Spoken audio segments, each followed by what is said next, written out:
Good evening, folks. If I can call this meeting to order. This evening we'll be following two agendas. We're going to be following our Committee of the Whole agenda, as well as our Council meeting agenda, which we're hoping will ratify most, if not all, the items that we're going to discuss during Committee of the Whole. With that, we'll start off with a prayer by Councillor Bill Steele, followed by Mr. Joe Longfellow, leading us off with the National Anthem. Councillor Steele. Thank you, Your Worship.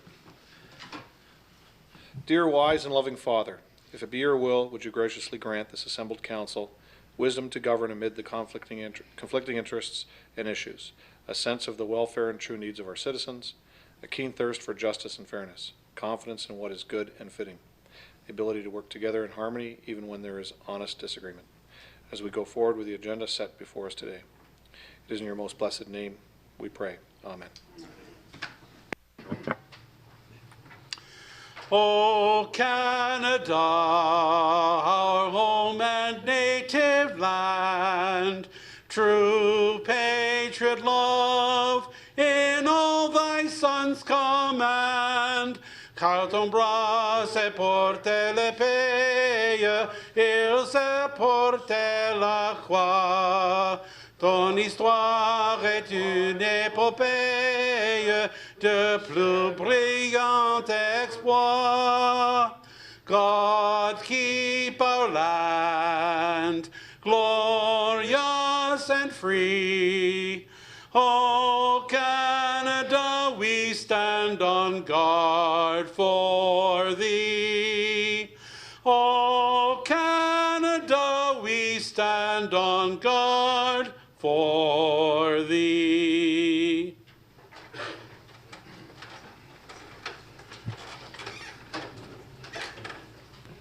Thank you, Joe. Well done. Thank you, Mr. Mayor. Madam Clerk, are there any addendum items this evening? Thank you, Mr. Chairman, on this evening. Members of Council, if I can have a motion to confirm the agenda, please. Councillor Dange, Councillor Elliott, are there any questions or comments? All those in favor? Opposed? That will be carried. Are there any disclosures of interest? Disclosures of interest? With none, so noted. Members of Council, any items requiring a separate discussion? Councillor Desmarais, Councillor Butters. Item 8, Mr. Mayor.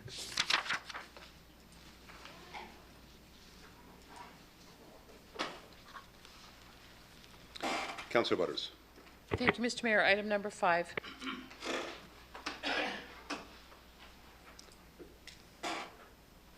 Are there any further items? Just if I may, Madam Clerk, the item 6, through the recommendations, your office refers to the Chamber of Marine Congress. Just a correction, it's the Chamber of Marine Commerce. So if we can fix that within the entire motion, that would be great. Okay, any further items, members? With none, mover and seconder, please. Councillor Kenny, Councillor Desmarais, questions or comments? All those in favor? Opposed? That will be carried. Thank you.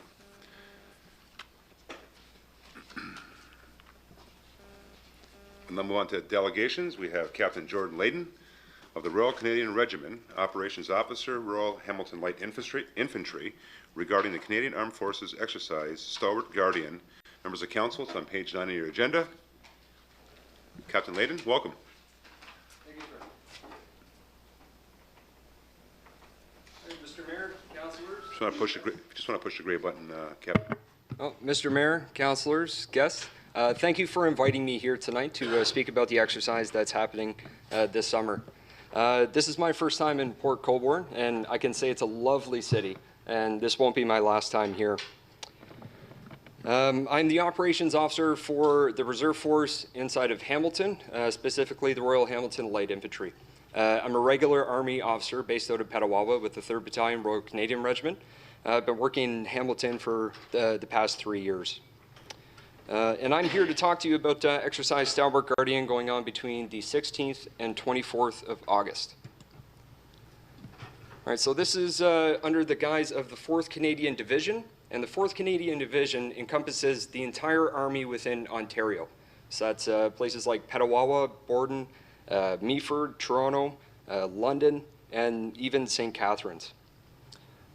Under the 4th Canadian Division, these 3 units will be participating in the exercise this summer.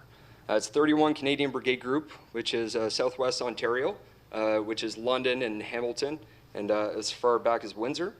We have 32 Canadian Brigade Group, which is all of the reservists inside of the Toronto City area. And the 33rd Canadian Brigade Group, which is based out of Ottawa and the entire northern part of Ontario. So this summer we will see a mix of all walks of life in the military, the reserve portion, and some regular parts coming down to the Niagara Peninsula to train. All right, so Stalwart Guardian is an annual exercise that we conduct. Normally we conduct it on a training base such as like Meaford or perhaps even Gagetown in the jungles there, or in the desert area in Borden. This year is different. We wanted a more challenging terrain, more complex terrain to give a different sort of problem to our soldiers. So we decided on the Niagara Peninsula. This exercise is like a full combined arms aspect, so it'll include artillery, some armored vehicles, a lot of heavy equipment, and a lot of big trucks moving the soldiers around to different areas. All right, so this is the scale. Between all of the soldiers in Ontario that are part-time and full-time, it'll see 2,500 of them come down here in Niagara Peninsula.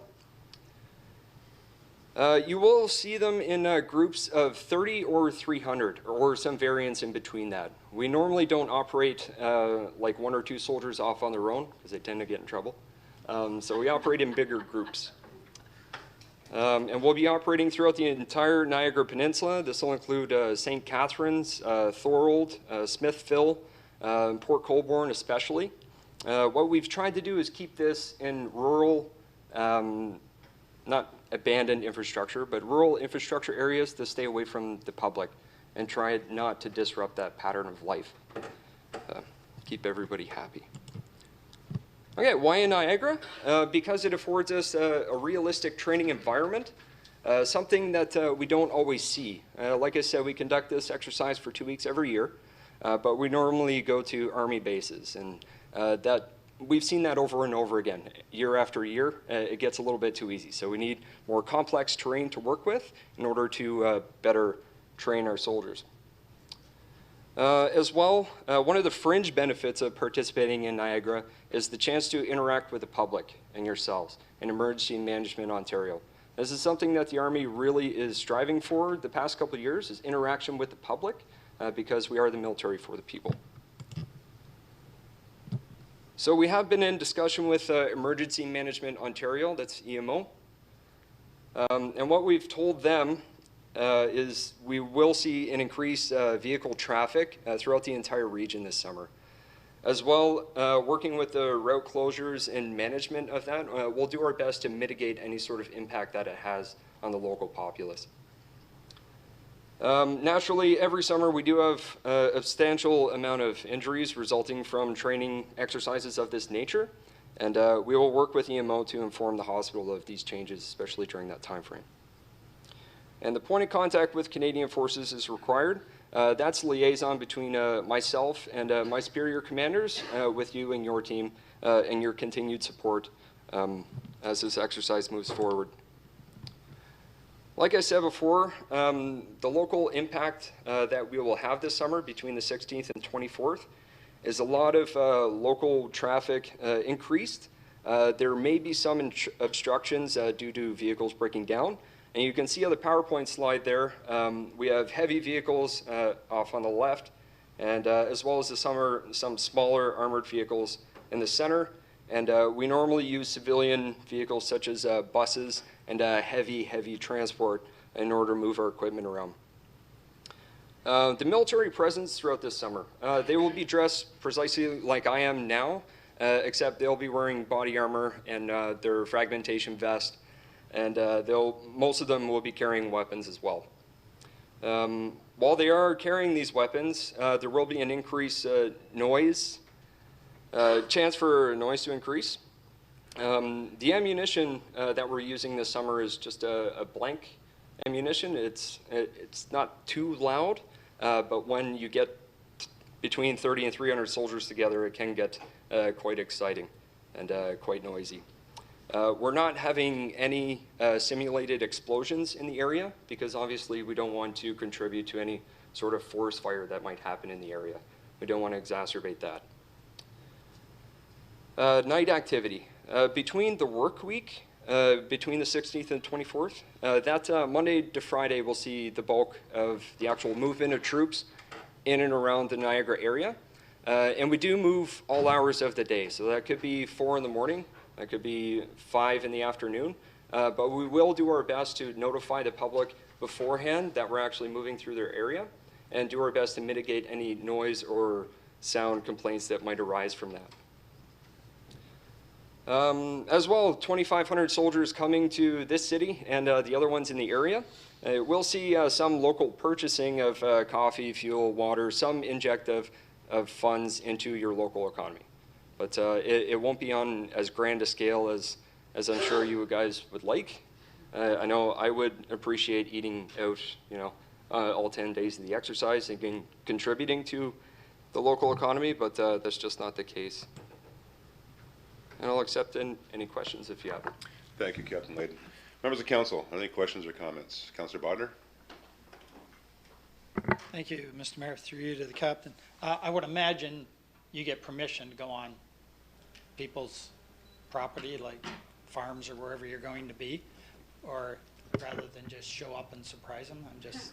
Oh, absolutely not, sir. So I've been working the past couple of months to garner land use agreements. It's a contract between the Crown and a specific landowner in the region for that specific purpose. I didn't show a map of exactly where we're going in the area, but that will be given to you as soon as it's finalized. But I haven't found all of the locations yet, but yeah, we do have permission and a contract with the Crown for every location. Won't just be running into people's backyards. Councillor, that's fine. Any further questions or comments, members? Chief Cartwright, any questions? Okay. I've met with him several times. Good. I've met with him several times and had several discussions. Great, thanks, Chief. And I'm sure you've met with the Niagara Regional Police as well? Yes. Great. No further questions, staff? Questions, comments? None? Captain Layton, thank you. Thank you.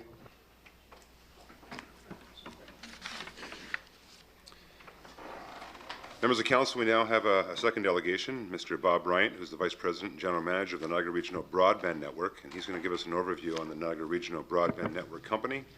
In your agendas, page 11. Mr. Bryant. Mayor Badaway, councillors, guests, thank you for this opportunity tonight. I can promise you I'm not asking for anything, I'm not selling anything, and I will only take up about 10 minutes of your valuable time.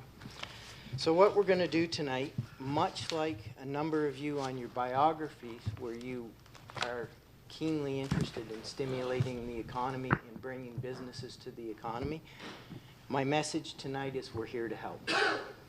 We can do everything and anything in this region that anybody else can do in Mississauga, Toronto, Ottawa, or anywhere else. So my purpose is to make sure that there's an awareness of NRBN and what can be done.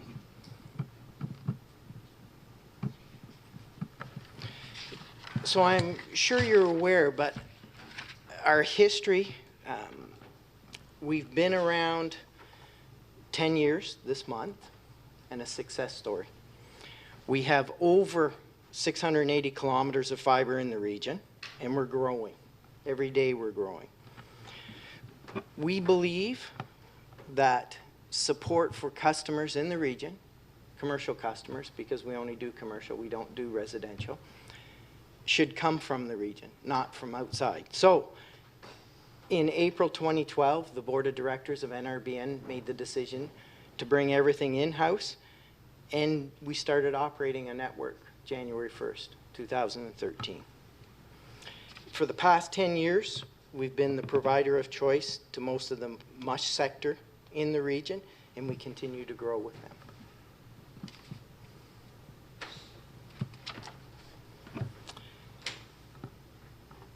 So, in December 31st, at 5 o'clock, we took over the network. Prior to that, we began hiring staff located in the region. Our office is in Grimsby. We have full-time staff in the sense of a vice president and general manager, sales and marketing, and operations staff. The decision as to why to insource it the business was mature enough to the extent that it made sense to manage the business from here. NRBN understood the need to service customers from within the region. And we wanted to create full-time employment in the region. We're up to 11 staff that work in the region. So our footprint, we have 10 points of presence, POPs, 8 of which are in the region, 1 of which is in this building. We are also in Buffalo, and we're in downtown Toronto at 151 Front, which is considered the Canadian hotel for telecom. We use carrier partners for any of our reach outside the region, but we are a provider of choice to a number of carriers in the region. We'd like to think that it's better to use us than somebody else come in and build within the region. The difference. We recognize the need for the transmission of data, tremendous amounts of data. So we've created a fast and flawless internet service, scalability, and we believe because we do fiber to the business, it's more reliable. We provide fiber directly to a business. It's not a hybrid solution. We're capable, as I said before, of doing anything anyone else can do in this region. I can do a 100 gig service just like anybody else. I don't have any customers that need it, but as of today, I have customers that need 10 gig service, so we've increased for a couple customers our bandwidth to 10 gig. And we strive to be the provider of choice, not because we're local, but because we're capable.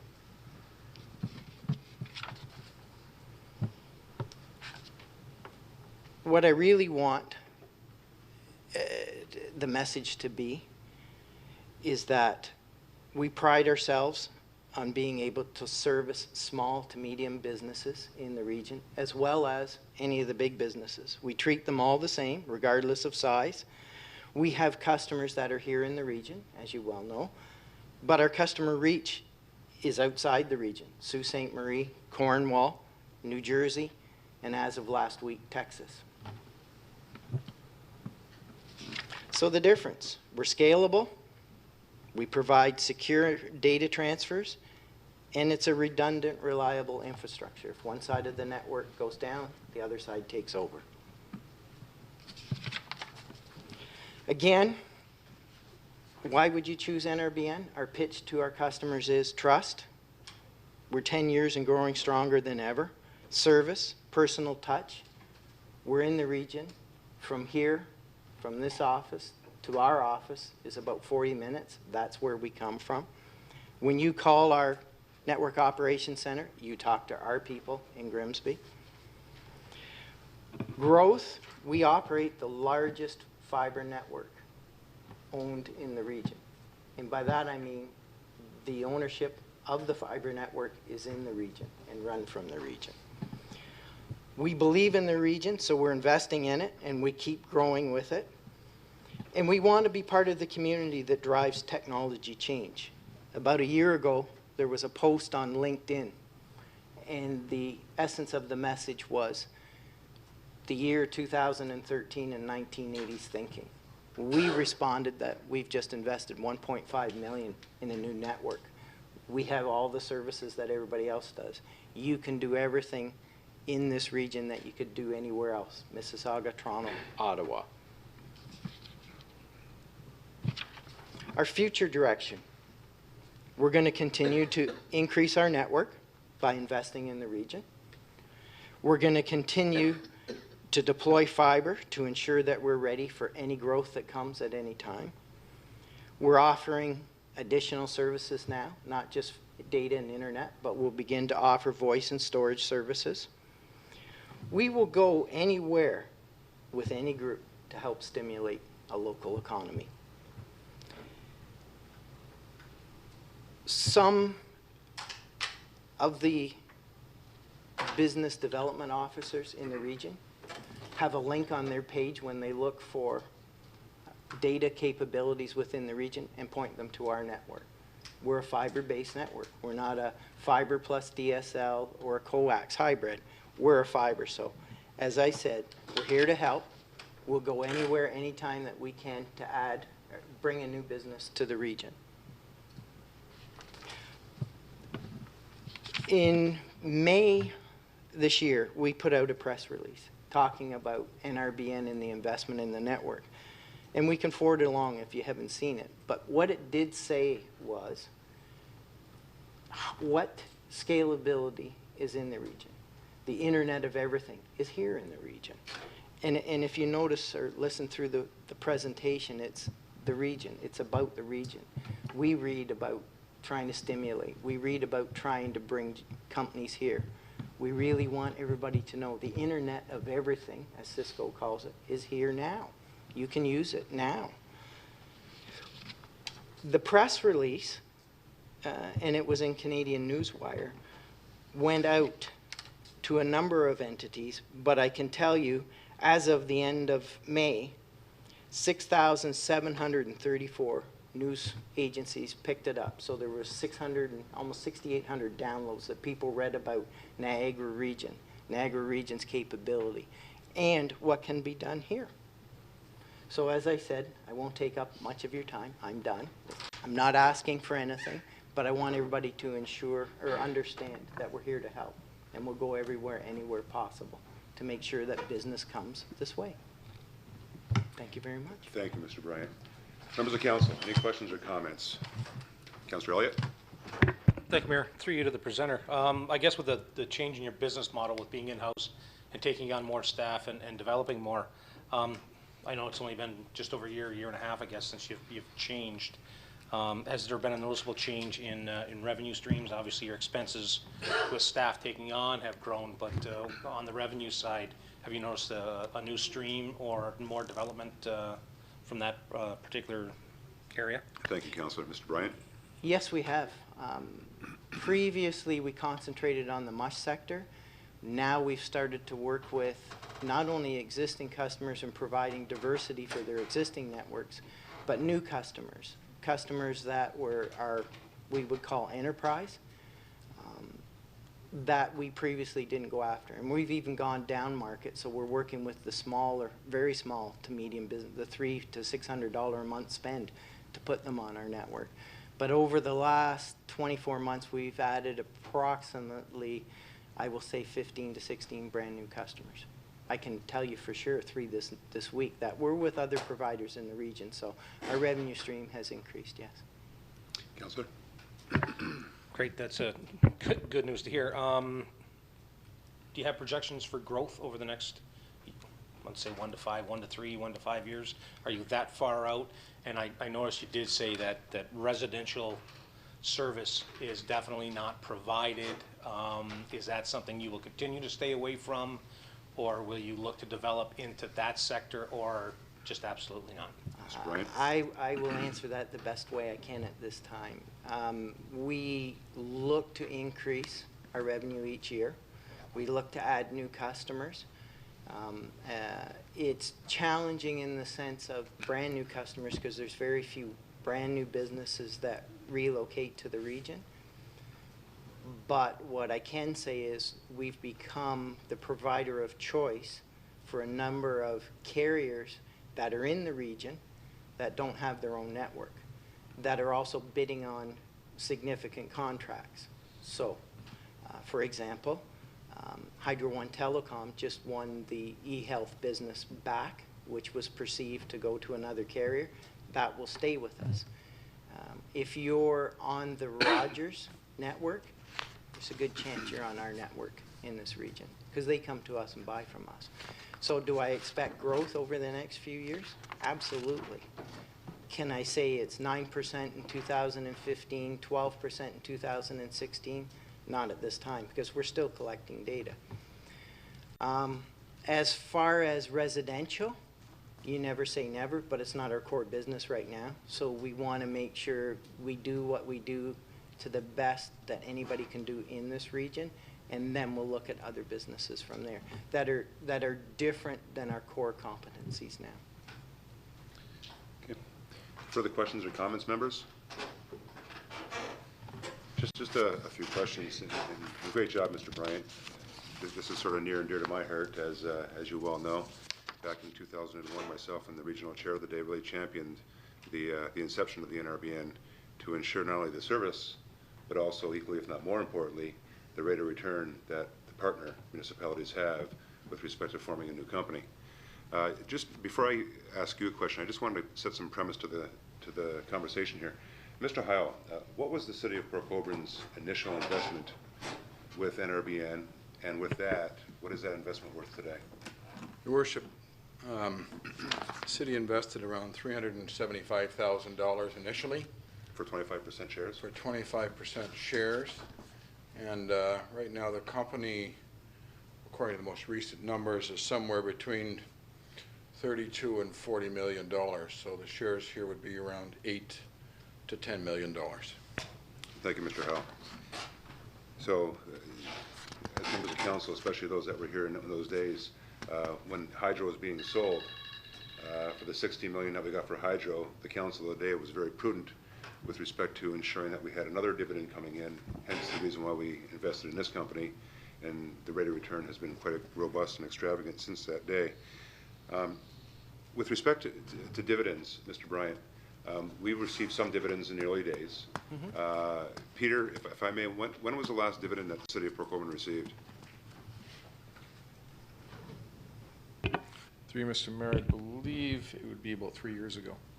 Okay. And I want to run along the same lines as where Councillor Light was going. With respect to a lot of your presentation, you do speak about investment, and obviously that's the reason why we didn't see many dividends, because you were investing in the corporation, which is prudent. But with that said, one of the areas that our economic development officer has identified is the Lone Eagle sector. There's a lot of folks moving into this region, and particularly the city, and doing business out of their homes. And one of the things that we hear often is that when doing business out of their homes internationally, they're having a real tough time, especially when they live in the rural area, with internet, with hooking into the overall system. So with the capital investments that you're making, albeit regional, to benefit the city of Port Colborne, when can we see, and you did answer it somewhat, but when can we see some investment in the residential sector in the future? And the second part of the question, so I can give you a heads up on it, is who is actually offering the residential sector with that upgraded internet service? Let me answer the first one. It becomes part of a strategic discussion at the board level as to when we would enter the residential market.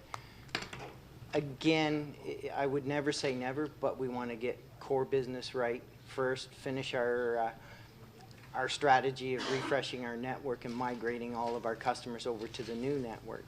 Then we can look at additional reach and capacity. There's issues or initiatives with the Wardens Caucus, both the Eastern Wardens Caucus and Southwestern Ontario.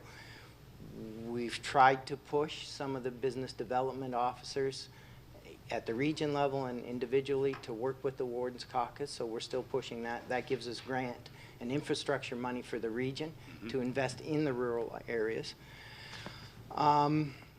With respect to who else does it, you have a wireless component. There's 3 wireless providers in the area. You have a combination of Bell, who does internet with 5 and with high-speed DSL, as well as COGECO, who offers through their bundling initiatives, can do reach. And then there's the various Distributel, ExploreNet, Source Cable if you're closer to Mountain. There's a number of different people, but the challenge always is, if I look at the highway between here and Grimsby, or even here in St. Catharines, the number of spots in between. I have a house, 5 kilometers, I have a house, 5 kilometers, I have a house. It's a struggle to provide a business case that would pass to get services to those. Okay. Having said that, what we do now is we look at businesses along that aspect and on our backbone, and we're starting to be able to build out from that. So if it's a business, as opposed to a residential business, then we can take a look at them. Great, thank you, Mr. Bryant. And the rate of growth over the past 10 years, let's say, what have you noticed with that rate of growth? I'll separate say from inception, 10 years, and then of course, the 10 years beyond? What are you noticing? The buzzword in our industry is Internet of Everything, IOE. And what that does is forces communities, businesses, government agencies to try and work together. The rate of growth may not come from 12, 14, 15 new businesses, but we have a school board that has just gone from 1 gig to 10 gig. So if you could imagine in conjunction to HD TV, you had an analog TV. Now you've got HD TV. Now you've got triple HD. The TV's the TV's the TV, but the pipe that you need is bigger and bigger. The data that people transfer, the data that people work with, and the speed that they want is going to grow. So by owning the fiber in the region, we own that pipe. It's only going to get bigger. I can't tell you that it's going to be 8%, 9%, but what I would suggest is if you look at your own households 5, 8 years ago and look at the phones, look at the TV, look at the internet, look at the computer that you used, and look at what you have now, there's your answer. It's exponential. And NRBN is keeping up with that need with respect to both infrastructure Yes. as well as overall customer base, Absolutely. except for residential. Except for residential, Okay. Commercial only. And now, on that note, you have contracts, especially with the MUSH sector, which have carried NRBN for many years. How many years are left in those contracts on the average? They've been renewed. They renewed actually a year early, but we are in good shape till past 2020. And what happens if they move on after that? We hope they don't, but then they move on. Somebody else would have to provide that service. They would Okay. go out to tender, but it won't be for another 6 years. And what would happen to NRBN if that happened? At that point, Yeah. 8 years from now, hopefully nothing. Okay. We would not be happy to lose valuable customers, but for the same token, our business should be in the shape and a number of ventures that would go with it, that it would be a hurt, but it wouldn't shut us down. Okay, great. Great, thank you, Mr. Bryant. Members of council, any further questions or comments? Councillor Bodnar. Thank you, Mr. Mayor. Through you to the presenter. I think I know the answer to this, but what capacity are you using of your Network. possible network now? Like you're not completely full. You have lots of room on it for expansion. Like you're not using all of your capacity right now, right? Mr. Bryant? No, we don't use, I mean, we have some sections that are probably on the fiber base 80% full and we're overbuilding. Some sections we've just finished overbuilding. The network itself from a capacity is, we try to run it somewhere around 70% so that if something happens, how do I say this delicately? There was an issue early last week that one provider lost a lot of its internet for more than a day. We used the same internet transit, but we just flipped to one of our other legs. So we manage it. So the answer is we have capacity, but we manage it. We invest and grow it to pace depending on what the needs of the business are. The fiber, we start to fill in rings. You know, where we have a ring, we'll start to build more rings. And the advantage there is if one side of the ring gets cut, it flips and goes around. You know, it's a blip. In the time that we've had this conversation, the ring could have flipped and flipped back, and you wouldn't notice. Okay. Further questions or comments? With none, Mr. Bryant, thank you. The services that you're providing are, no question, very, very much needed in Niagara. One of the things, and you know this from our conversations in the past, or at least the board knows this from my conversations with them in the past, is one of the things that we're very much interested in is our rate of return as a corporation. Match that with then the provision of the services overall, which we would hope in the future, very near future, would include in residential. The growth, of course, and seeing that growth continue as it did in the first 10 years, not level off, but keep growing within the next 10 years. And of course, finally, is that the company keeps maturing, so that rate of return to our taxpayers happen more expeditiously versus not. So great work, and we thank you for the update. Thank you very much. Thank you for the opportunity.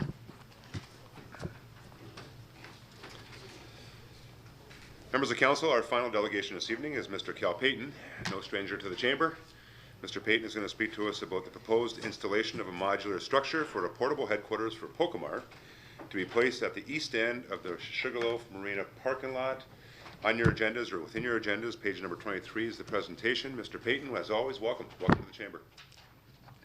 Mayor Badaway, councillors, city staff, guests, our main issue, Pokemar desperately needs headquarters for membership, executive, and emergency meetings, recruiting sessions, and interviews, tasking debriefings, and year-round training sessions. We also need 24/7 access to files, reference logs, and manuals. We have a growing membership and an active training program. We have to thank Lakeside Yacht Club for providing a meeting room for 25 years. They've been very good to us. The secondary issue is other local volunteer organizations also require a home base to conduct activities. Sugarloaf Sailing Club, the Wellness on the Water, which is the cancer patient sailing program, Friends with the Port Colborne Lighthouse.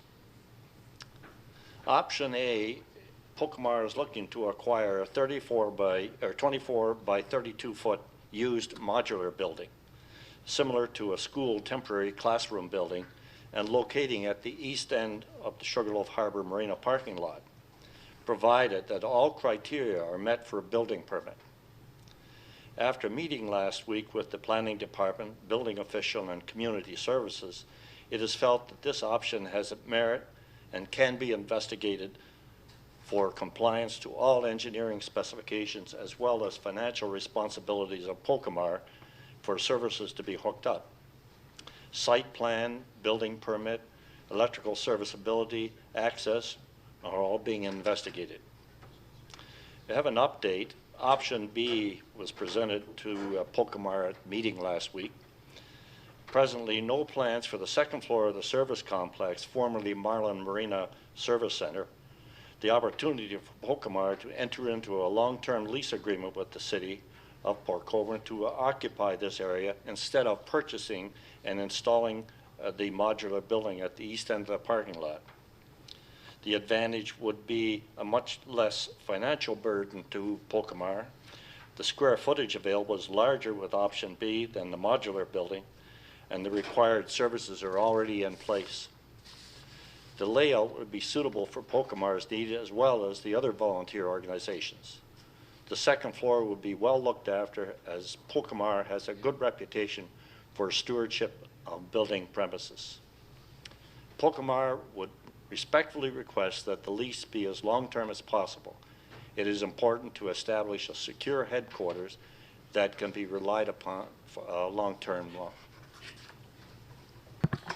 Thank you, Mr. Payton. Members of council, are there any questions or comments? Councillor Bodner?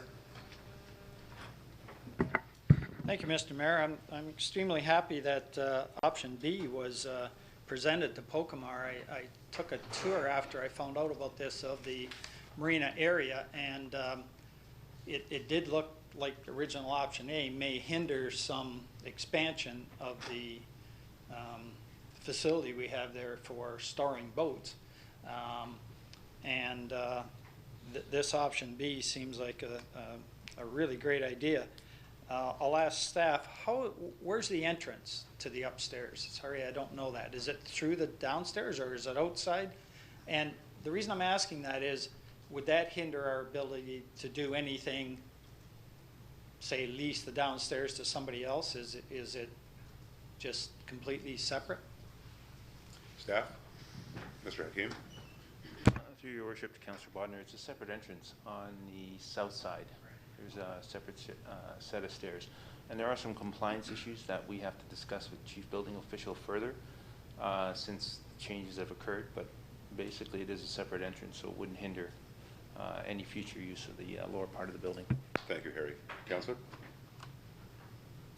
Well, I think on hearing that, I'd certainly encourage council to support looking more into option B.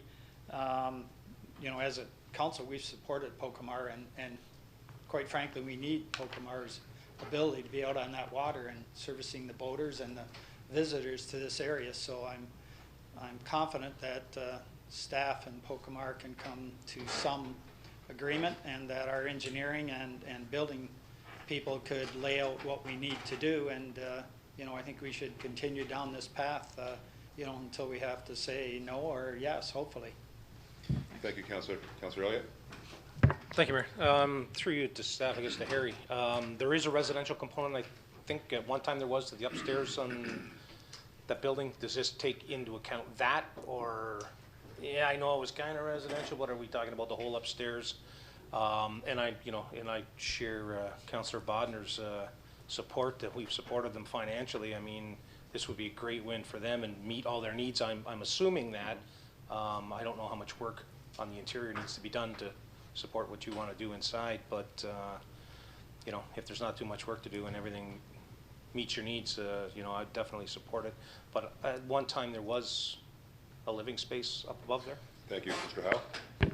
Your Worship, that space above was primarily for security purposes. Councillor? Duly noted. So I'm assuming you're going to take over the whole upstairs. You know what? I did drive by, and I was thinking, you know what? If you can put the portable unit over there, it didn't seem, you know, I didn't think it would interfere too much. If it's portable and we need to expand, you could always move it. Obviously, you have the need, and that's why you're here asking for it.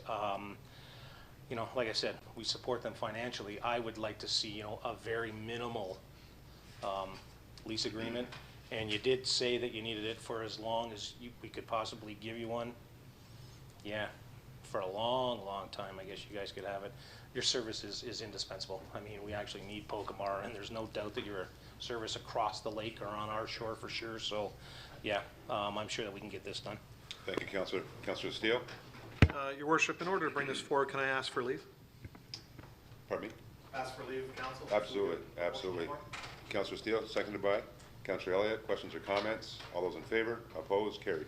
Councillor Steele?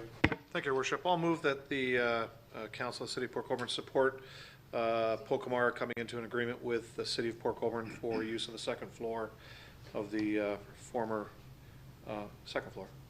Marlon building, and have staff bring that forward to us as soon as possible. Thank you. Do we have a seconder to that? Councillor Butters? Questions or comments further? Councillor Kenny? Thank you, Your Worship, to Cal. You know, you and I had talked earlier, and I said, when I went there and took a look too, I thought, why aren't we using that building for the Pokemar? And we had a discussion about that, but you mentioned in your presentation to us tonight other groups in the community. Would they be able to have access to that? Oh, yes. So, definitely. oh, that's great, because that's, when you mentioned it in your comments this evening. We definitely want to share. Perfect. And I couldn't say enough about you, really, especially with Frank on the Water, Frank Dange. The Pokemar is definitely a necessary component for our city, and we appreciate all you've done before and what you're doing in the future. So thank you. Thank you, Councillor. Councillor Demerick? Thank you, Mr. Mayor. I just I have one question. Considering there will be a lot of people using this, is the entrance to this fully accessible? Mr. Hakeem? No.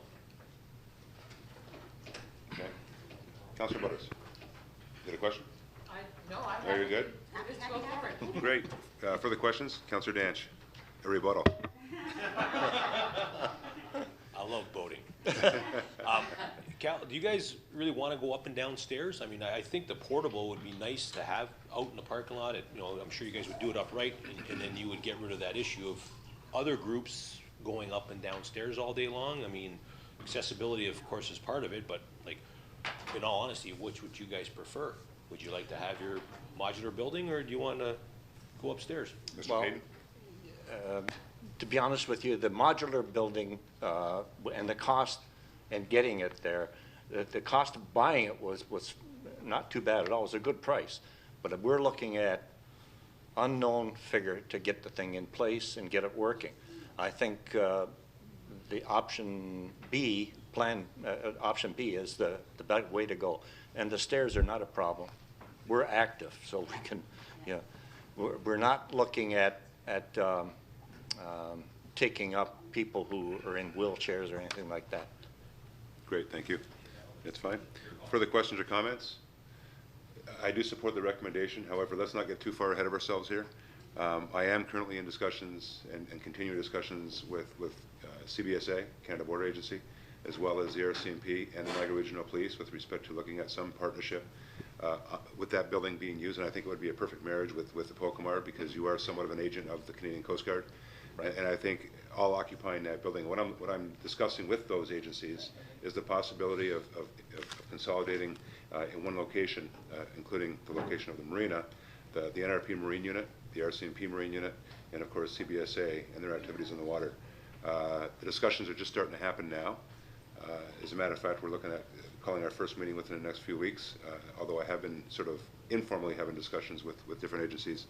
But I think this would be timely to include the Pocomar as well to occupy that building. The second part of that is possible discussions with respect to other services that the NRP may be able to provide out of Port Colborne. So the discussions are in its infancy, but I don't want to rule those opportunities out either, with an in partnership with Pocomar at that location, or possibly even in another location vis-a-vis our new op center. So we're looking at those opportunities now. So as the motion does go forward, I do want council to have their head up and eyes wide open with respect to the other discussions that we're having behind the scenes with other emergency service agencies. Okay? Okay. With no further questions or comments on the motion, first off, all those in favor? Opposed? That would be carried. Cal, thank you. Great job. Thank you. Thank Wonderful you. job.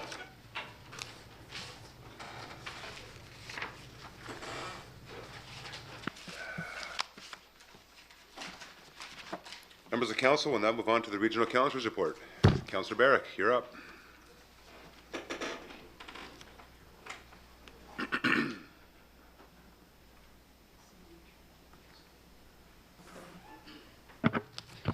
Great, thank you very much, Mr. Mayor. I'd like to give council an update on the 2015 budget process at the region. And starting recognizing it during the 2013 budget process, council approved an affordability guidance policy. The policy established guidance as the Bank of Canada Consumer Price Index target, which for 2015 is based at 2%, plus estimated assessment growth, which is forecast at 1%. The CPI, Consumer Price Index, represents inflationary pressures on the region, and the assessment growth represents incremental revenue resulting from growth. And I do want to add that the 4-year average increase for the region is 1.43%, so we've been able to hold the line on the pressures there. And also that understanding that it is an election year this year, this council is not handcuffing the next council. We're certainly giving staff guidance, so over the summer and early fall, they can do their work around what that guidance is, but yet come back early in the next term for the next council to make adjustments and amend the budget as needed. I'd also like to add that the region recently has been reviewing its procurement policies and practices. Last year, the procurement task force was voted on to be reconvened. Why? Why are we doing the review now? Because we've heard feedback from the construction industry.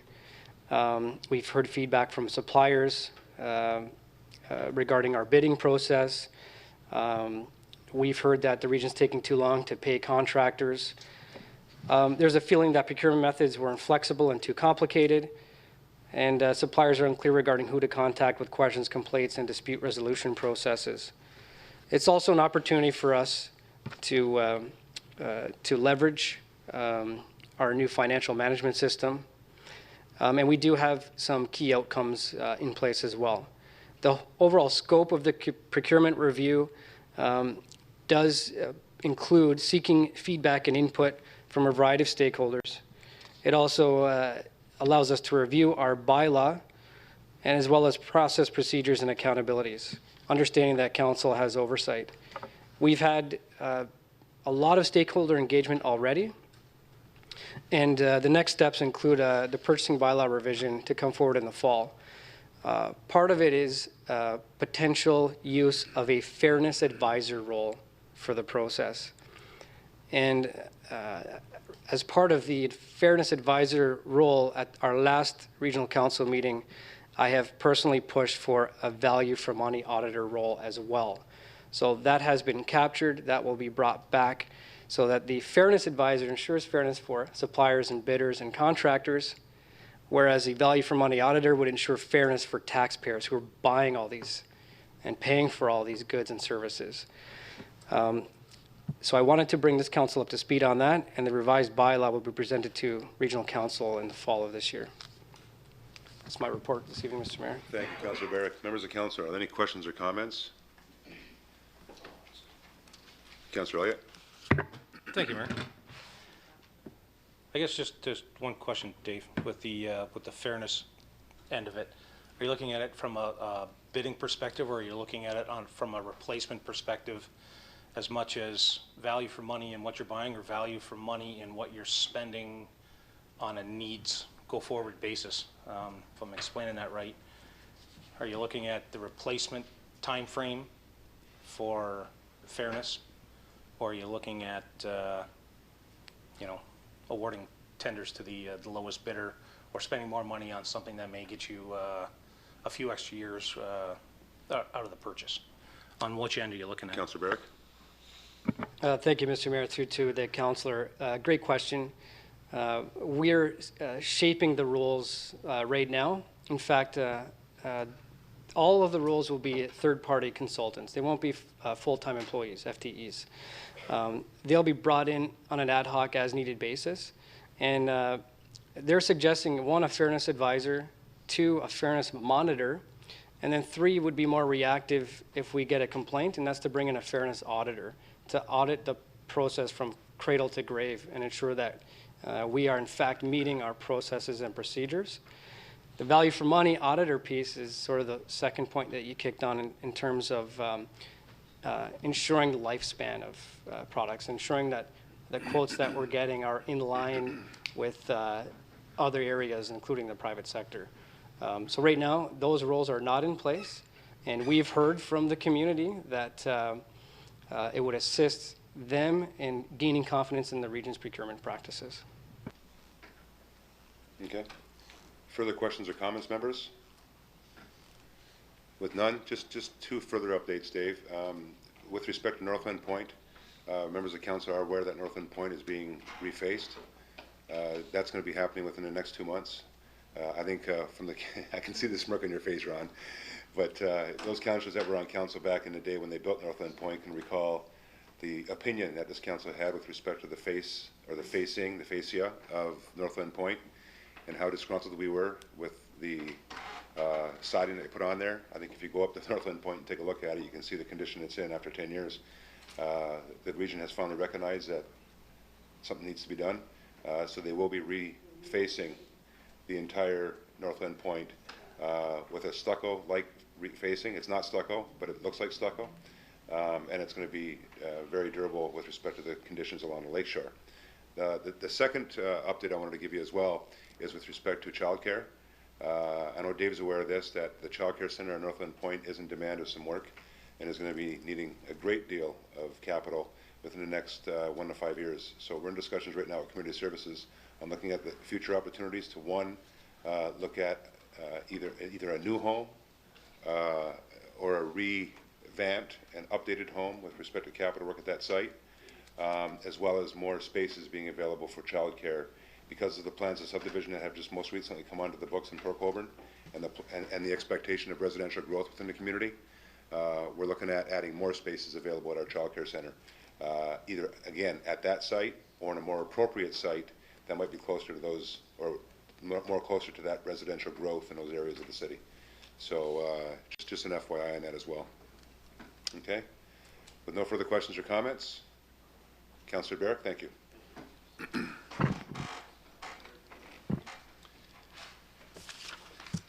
Members of council, excuse me, members of council, we'll now move on to your updates or requirements, issues, inquiries. Councillor Desmarais, you're up to bat. Thank you, Mr. Mayor. I have 3 items tonight. The first one is Canada Day 2015 and hopefully forward. The Optimist Club has spoken to me at great length about the experience they had this year hosting Canada Day. They would like to do that from this time forward, for at the very least next year, but hopefully years in the future. Not to take away from any festival the city might be planning, but to have a standalone Canada Day only that they would take responsibility for and run with. They would like city to make a decision one way or another on this so that they can get all of their arrangements made and start their planning for the event, because as we all know, it takes a while to plan a good event. So I just bringing this up, hopefully staff can take this and we can all bring it under consideration and see what can be done. Okay. Okay, that's one, right? Staff's got that? You're fine, okay? Good? Great, thank you, Councillor. Okay, and they're very enthusiastic. I've had several of them approach me, so, and all the people I've heard that attended really did enjoy it. I know I did, and I know that, Mr. Mayor, I think you really enjoyed it as well. It was fantastic. It was an amazing Yeah, event. it was fantastic. Yes, it was great. So it was a lot of cake to cut, and everyone had a good time. I had to thank you for that too, Ange. You know, that was, I can't believe all that cake went so fast. Yeah, it was the biggest cake I've ever seen, and there wasn't enough. It was amazing. So many people. Okay, so that's number one. Number two is cruise night needs to have our bylaw extended, or amended rather, to extend the closure on Clarence Street from Catherine to, on the southern side of Clarence, it would be to the easterly edge of the Food Basics parking lot, and on the northern side of Clarence, it would be to the easterly edge of the Shoppers Drug Mart parking lot.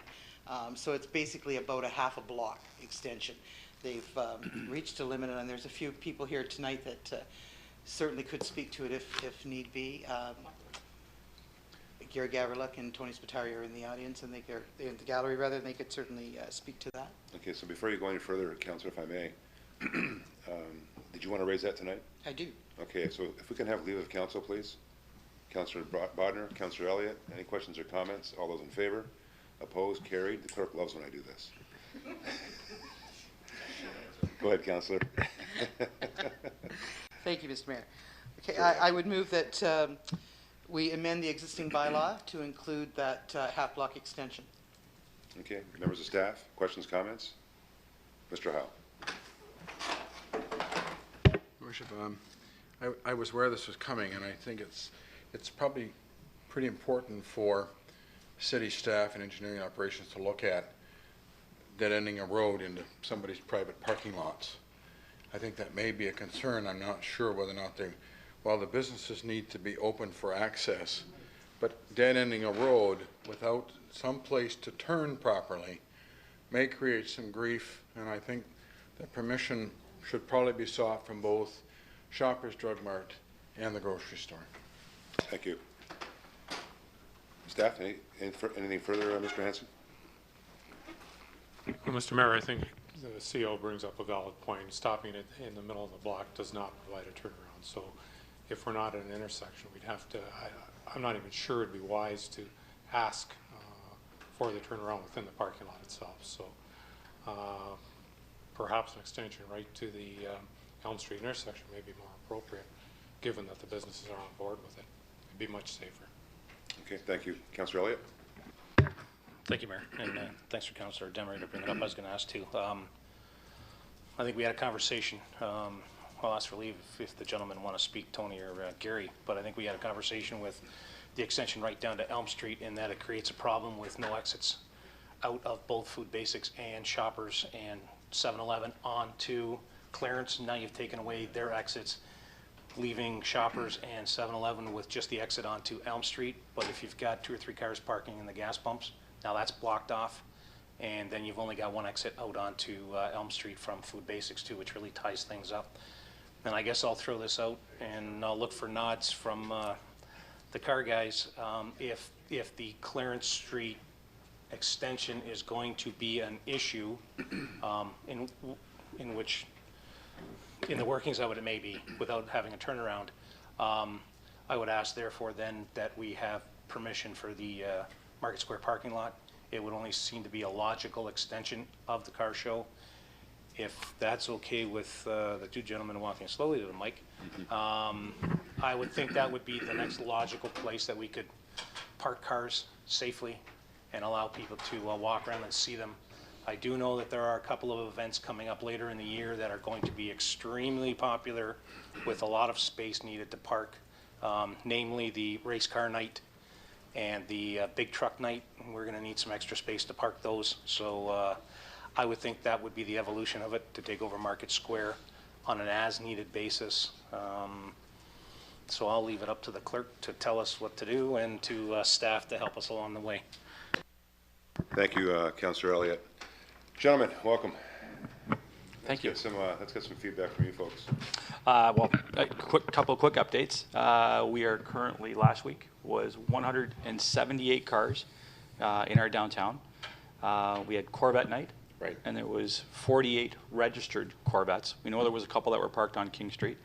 As a plowboy from the east side of Port Colborne, I didn't think there was 48 Corvettes in the peninsula, so it was intriguing to watch.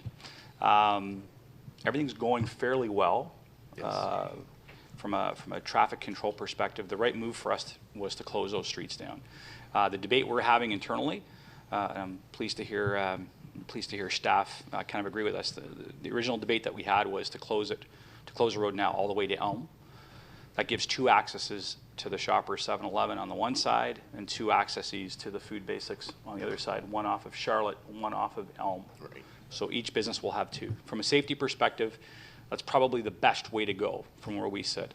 Having said that, with the majority of the folks in our group being business people, we also said, how do we mitigate if there is access issues or someone does have an access issue? So we kind of peaked our request back a little bit. The suggestion we would have, I guess, would be, hey, for week one here, let's go all the way to Elm, close it off. We'll monitor it as best as we possibly can. We'll communicate with the businesses at Bay here and see if they're okay with it. If there's an issue, we'll come back right away and say this is what our solve could look like. To Councillor Elliott's perspective, yeah, there's probably a couple of dates Gary and I will probably come back and give you an update on, specifically race car night, potentially, from what I'm hearing, 50s night, where there's a whole bunch of businesses that want to dress their staffs up in 50s paraphernalia, et cetera, where we could be ringing up against the 200 car mark. Right. So anyway, that would be our request. Our overflow would be the Market Square. It probably makes sense to go right to Elm, and then looking to Councillor Elliott at this point in time and staff, Ron, that would probably make the most sense for us to go right to Elm at this point and have 2 and 2. Okay.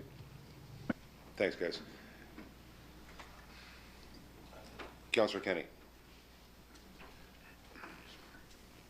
Thank you, Your Worship. I just would like to know, actually, through you to the chief, what he thinks about that, because I think it's great. You know, we've been down a couple of times on Thursday night, but I am concerned that you're blocking off 2 entrances to Food Basics and 2 entrances to Shoppers and 7-Eleven. Like, you are doing that, and what effect will that, I know it's only one night, but I want to know what effect that's going to have in the business, and also for firefighting services, if something should happen for the fire trucks as well.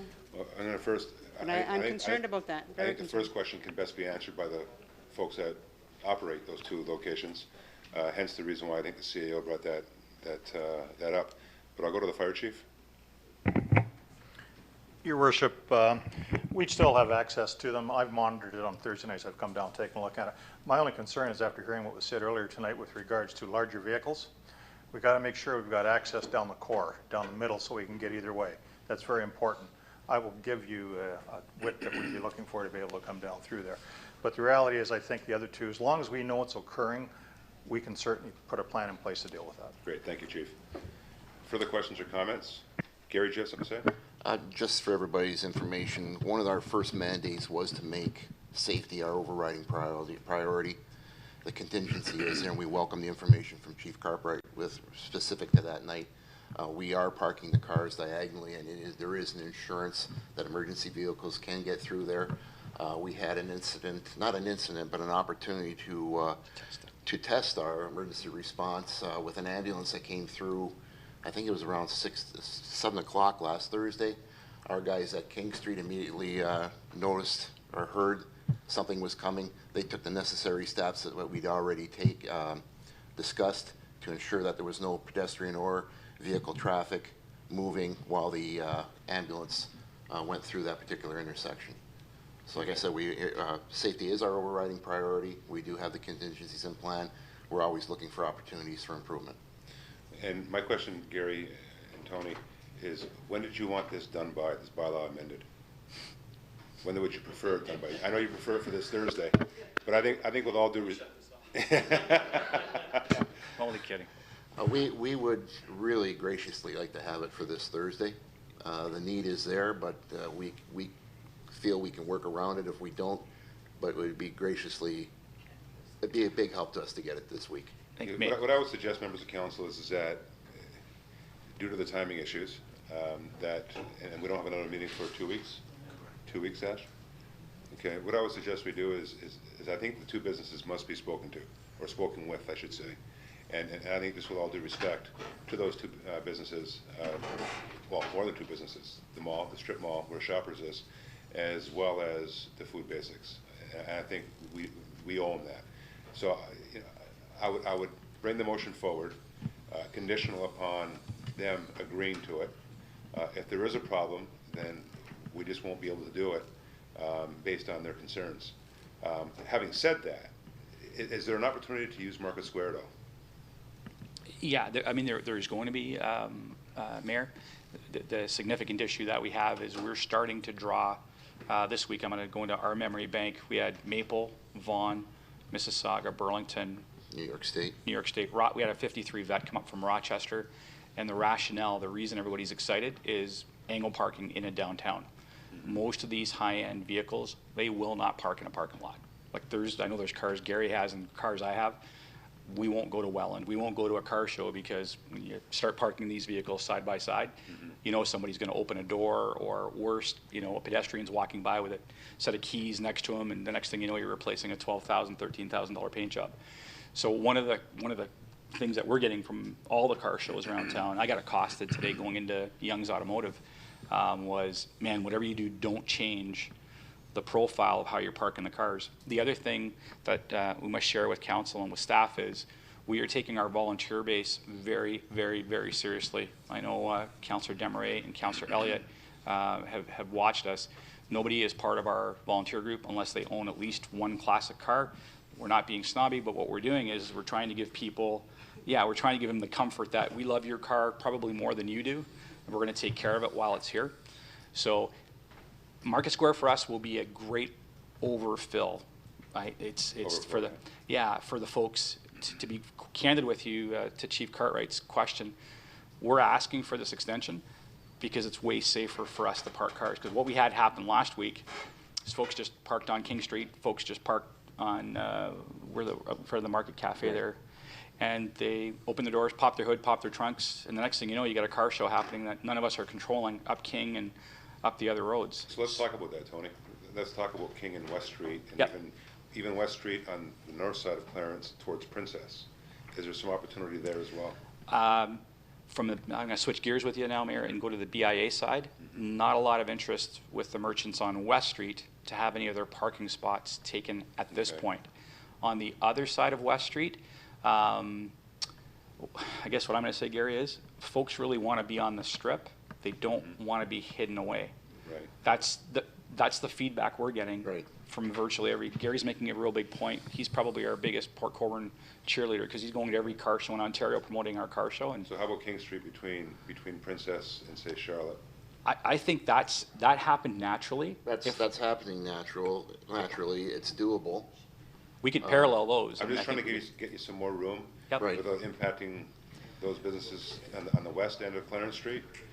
And plus, it might create more of a traffic flow for the businesses that are welcoming that on King Street. If we were to say that, it would also help us. I look to my partner in crime here. It would also help us with the fact that our sound system tends to deal with King Street way better than it deals with Clarence on the other side. Right.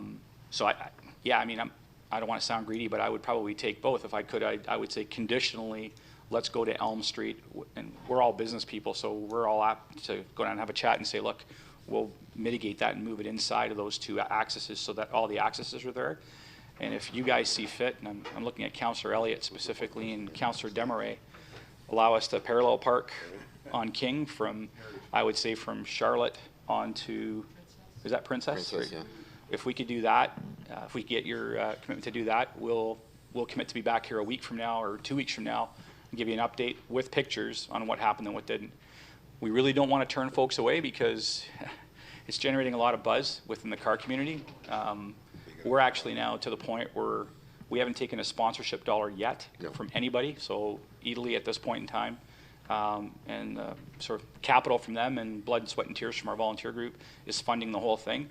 But the request to sponsor this into next year is ramping up. Gary, I would say peninsula-wide. We've had requests from Niagara Falls businesses, a business, that want to be part of it next year. Okay.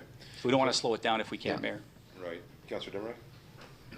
Thank you, Mr. Mayor. I'm just, I'm a little bit concerned about using King Street because we do have trucks and there's quite a bit of traffic flow going through there. That would cut almost a main artery off. I don't know that that's such a good idea, but maybe Catherine. Catherine may be the choice. I think if I can, Mayor, I think, Angie, you're right. The thing what we have to do there is no angle parking. So it would be first come, first serve. If you're here, and our start time, just to give you an idea of what's happening, and I know I've had the pleasure of watching a lot of you guys sort of show up and have a coffee with me, but we post the start time at 6. New record last week, we had cars parking at 2:30 because they want to park on that front section of King Street and they want to make sure they're angled park. We had a $220,000 Superbird, Dodge Superbird, parked on the corner of King and Clarence, parallel parked with his hood open because he just wanted to be in that zone. I pointed it out to Councillor Desmarais, and I felt so bad for that, but he's like, no, I want to be close to the action. So what I would suggest is we angle park Clarence as far as you guys can give us the ability to do that. We'll do it safely. We'll do it in consultation with the 2 businesses that we're talking about, actually 4 or 5 businesses. And if we can, we'll parallel park with control, with our crew controlling from Charlotte to Princess. That's going to mean we need a few more volunteers this week. So. Okay, so why don't we do this? We'll proceed with the motion. It will be conditional upon discussion with the business. I'm hearing Mr. Hakeem is the point person. I'm not sure if you were just delegated or if you're voluntold. But I'm hearing from the CAO that you're the point person. I'm sure you're going to work with Ron through operations. But in discussion with Tony and with Gary, I think we have to have discussion with Food Basics as well as shoppers and the folks over there. And then we can take it from there. So we can accept the motion this evening, Councillor, conditional upon those discussions happening with those businesses. And then, of course, if they don't have a problem, we can proceed. If not, it'll have to come back to council for further refinement. Madam Clerk? Thank you, Mr. Mayor. May I just ask through you clarity on the streets that are to be included in the motion, if you don't mind? Okay. Actually, I'll allow you guys to do that. You're looking at Clarence East to I would say, Elm. yeah, I would say Clarence Street. I would say Clarence Street from west. That would be from the west end of West Street through to Elm. And that would be for angle parking. The east side of Elm, the west side, thank you, Councillor Kenny. And then what I would say is we will parallel park on King from Charlotte Street through to Princess Street. We'll pile on, and so those roads will not be closed, but that will be our first overflow. Our second overflow will be Market Square. And quite frankly, I think if we were able to agree to that, I think, and I'm looking a little bit at Councillor Elliott, who tends to hang around late after our deal, that should get us. Free coffee. For the record, Councillor Elliott, that wasn't spoken here. That was your colleagues. I think that would cover us. I think we're good up until race car night, for sure. That's my feeling. Great. Councillor Desmarais, that's fine. That's the motion. The second, who was the seconder? I believe it was Councilor Butters, were you the seconder? Oh, I thought I already had a seconder. Madam Clerk? Donnie, did you have a second? There was no second. No seconder? Okay, so I'll have Councilor Steele, you want to be the seconder on that one? Councilor Demery is moving it. Any further questions or comments on the motion? Councilor Elliott. Just remembering that we're asking for the closure of Clarence from West to Elm, That's right. but Catherine and King Street will always remain open. As an We're not- overflow, but remain open for They, traffic. but they will, yeah, That's right. north-south routes will remain open, so right. it's basically from the west side of West to the east side of King, and the west side of King to the east side of Catherine, and the west side of Catherine to the east side of Elm. That's right. We're skipping over the north-south routes. That's right. Did you tell the Army not to come in that night? Yeah. Tony?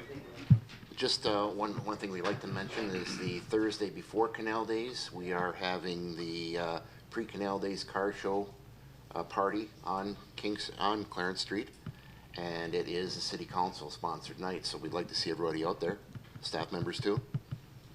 This is becoming a real social event, and that's the reason why it's so popular. Great. People are just eating this up.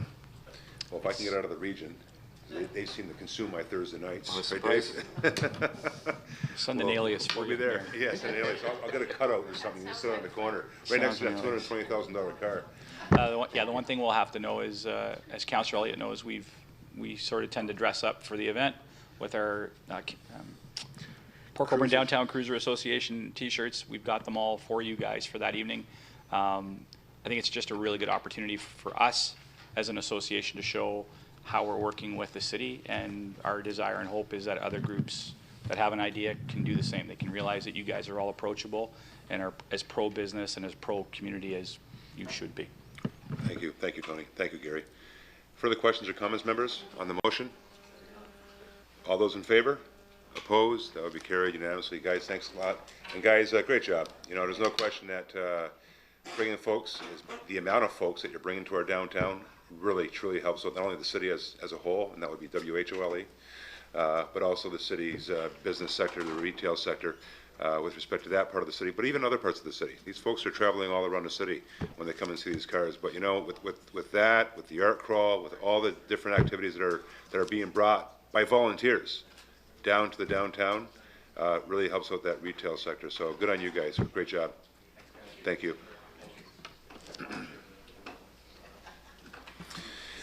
Members, further new business. Councilor Steve, oh, I'm sorry. Councilor Demery had another one. Thank you. I had one more item, yes. Okay, and this is actually, it's been generated through a request from a resident in Ward 2, Mr. Frank Getton, has done a lot of work mapping out and making suggestions about the intersection on Chippewa Road at Berkeley Avenue, and in particular the placement of the stop signs.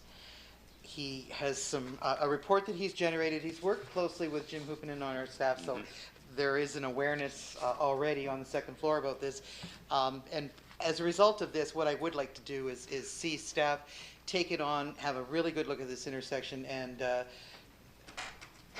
get any changes made that need to be done. I'll submit the report. It's gets a little technical in places, but it also has comments made by the local residents, which are really very important because they do lay it out quite nicely. So I just think that based on this, we should be looking at it again. Great. That's it. So if we can have some staff direction, that would suffice. Ron, if we can get back here with a report with respect to that work that's already been done by Jim and staff, as well as the residents, that'd be great. So I'll accept it as staff direction? Yes. Great. Thank you, Councillor Demery. Any further new business? Councillor Steele. Thank you, Your Worship. Last week I spoke to Harry. I was approached by one of the businesses on West Street who was speaking on behalf of several businesses on West Street with regards to the placement of some picnic tables in the parkette right at the corner of Clarence and West. I know they've been working with Harry with regards to getting some picnic tables, but there seems to be a bit of a delay in getting the message through, and I don't know if Harry's a little frustrated about it, but that's what I sensed. So, Your Worship, I would like to ask that we direct staff to get some picnic tables in that area. Obviously, Thursday nights is a huge night. We do it during canal days, which was talked about between the businessman and myself. Why can't it be all the time? It is a parkette. We have picnic tables all over. To put 3 or 4 picnic tables there, I don't see it being a burden on it in all of our parks. So I would ask that we direct Harry to direct staff to get those tables there ASAP. Thank you. Actually, I think the picnic table should be right on West Street, but we'll reserve that conversation for another day. What's that? I said, I think the picnic table should be right on West Street. Oh, With that cover, I'm not going to open up that kind of worms. Mr. Hakeem, any comment? No, Your Worship, nothing at all. Great, thank But technically, it's through Ron's department, and that message has been passed on to the park staff. Okay, so we do have, Councillor, go ahead, Councillor Steele. My compatriots here are throwing in their 2 cents, which is a good thing. If we could have them on either side of Clarence Street because there's grass on the north side of Clarence on West, in front of Walters, Neptune's, that area. With 1 or 2 there, and then, but specifically the parkette on the south side of Clarence Street is where they were asking for them. But I do agree. If we could, it is frustrating that they haven't been put there yet, and it's been asked for a while. Okay, thank you, and we'll take that as staff direction. Members of council, you're fine with that? Mr. Heil, comment? Well, Lisbon, there has always been problems, and this is the first year we haven't had the problem with the kids. I know yeah, I know there's an unfairness in my view as manager of staff. The fact is that it was rounded. You couldn't put them in. It didn't work well. The stones were put in there so that people could sit on it. So there are a number of factors. Now it has been leveled. The kids have primarily moved to the north. So young adults. So pardon? Young adults. The young adults on skateboards have primarily moved. So it's very worthwhile looking at it. So the fact is that we've had good and valid reason not to have them there in the past. The police didn't want them there. It became a hangout. So I just want to defend our action.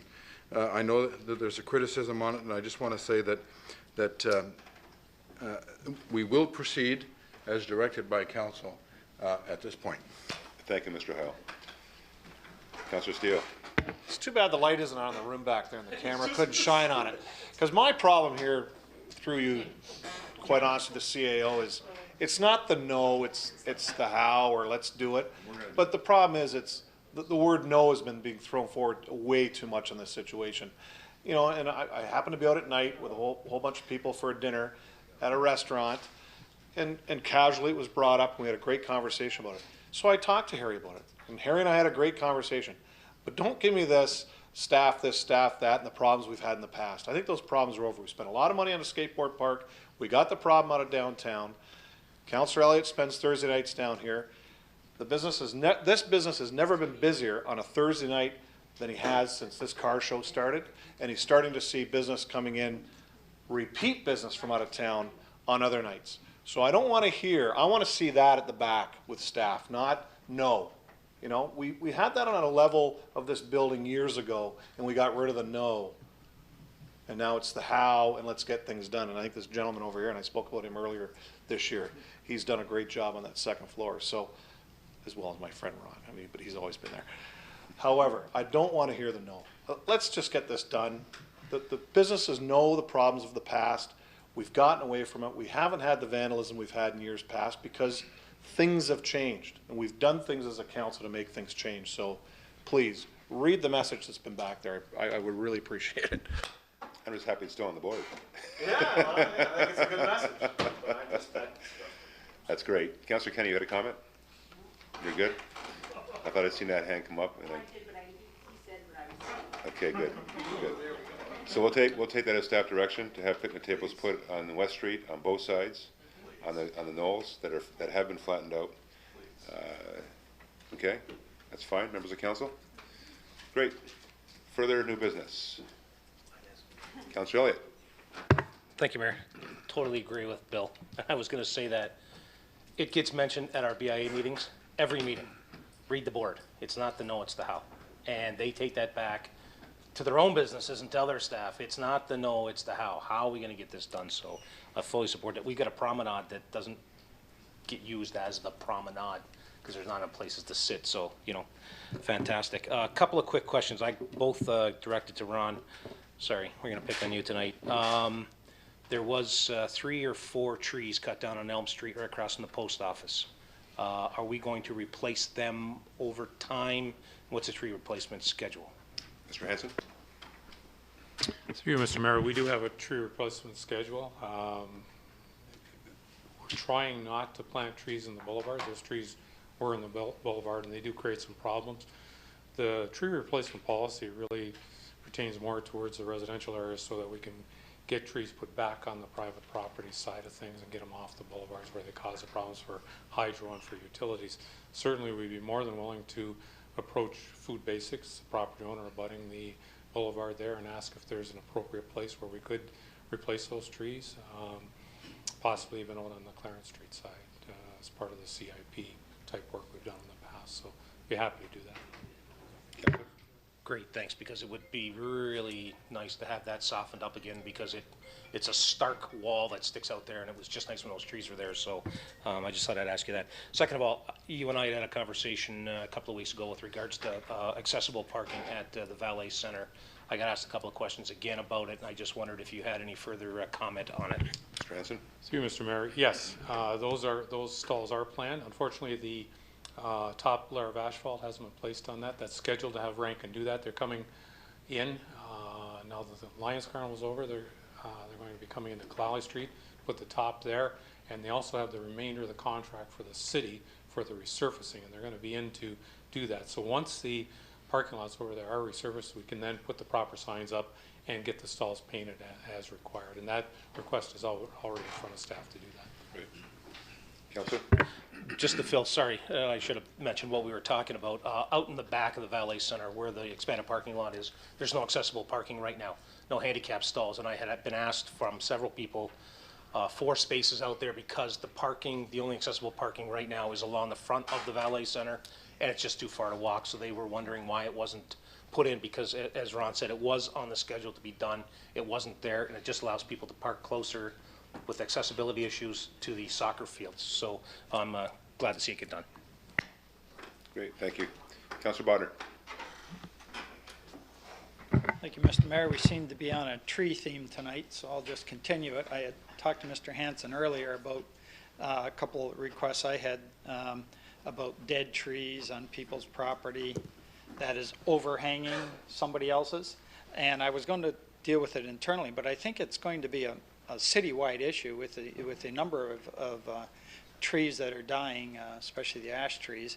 And I just wondered whether, I think it'd be a good idea if staff actually came to us with a report as to what people can do about it. If the neighbor has a tree that they don't want to do anything with, that's hanging over where you park your car, and I know that you can go and trim branches if it's on your property, but we're talking, you got to get a crane to get these down or whatever. So it's very expensive for the person who doesn't own the tree to actually take care of it. So what options do they have? And I think if we had it out at a council meeting, if it was brought forward, people would at least know what their options are, if any, and what the city can do, if anything. So if we could ask staff to just come forward with that for the next meeting, and then all councilors would know if somebody calls you up, or hopefully we'll get some press on it and it'll be out there for the average citizen to know what their options are. Thank you, Councillor. Mr. Aquilino? Thank you, Mr. Mayor. Through you to Councillor Bodnar, we'll have bylaw enforcement prepare a report so council and as well as the public is aware of what is the best practice to take forward on the matter. Great, thank you. Further new business. Just a couple things, guys. Going back to the car show, can we expect an actual formalized site plan between fire department, EMS, as well as your department? So that way we can have more of a formalized site plan like we do at Canal Days with respect to the corridors that are being utilized for the car show. Can we expect that? Yes, I think it's probably prudent that we have something in place because of trying to figure this out. That was a bit of a challenge, and I appreciate Ashley's input. Great. But I think that would be prudent. Okay, thanks, Harry. With respect to the trees, I'm going back to the how thing again, Ron. We understand the problems that we've been having with trees in the boulevards.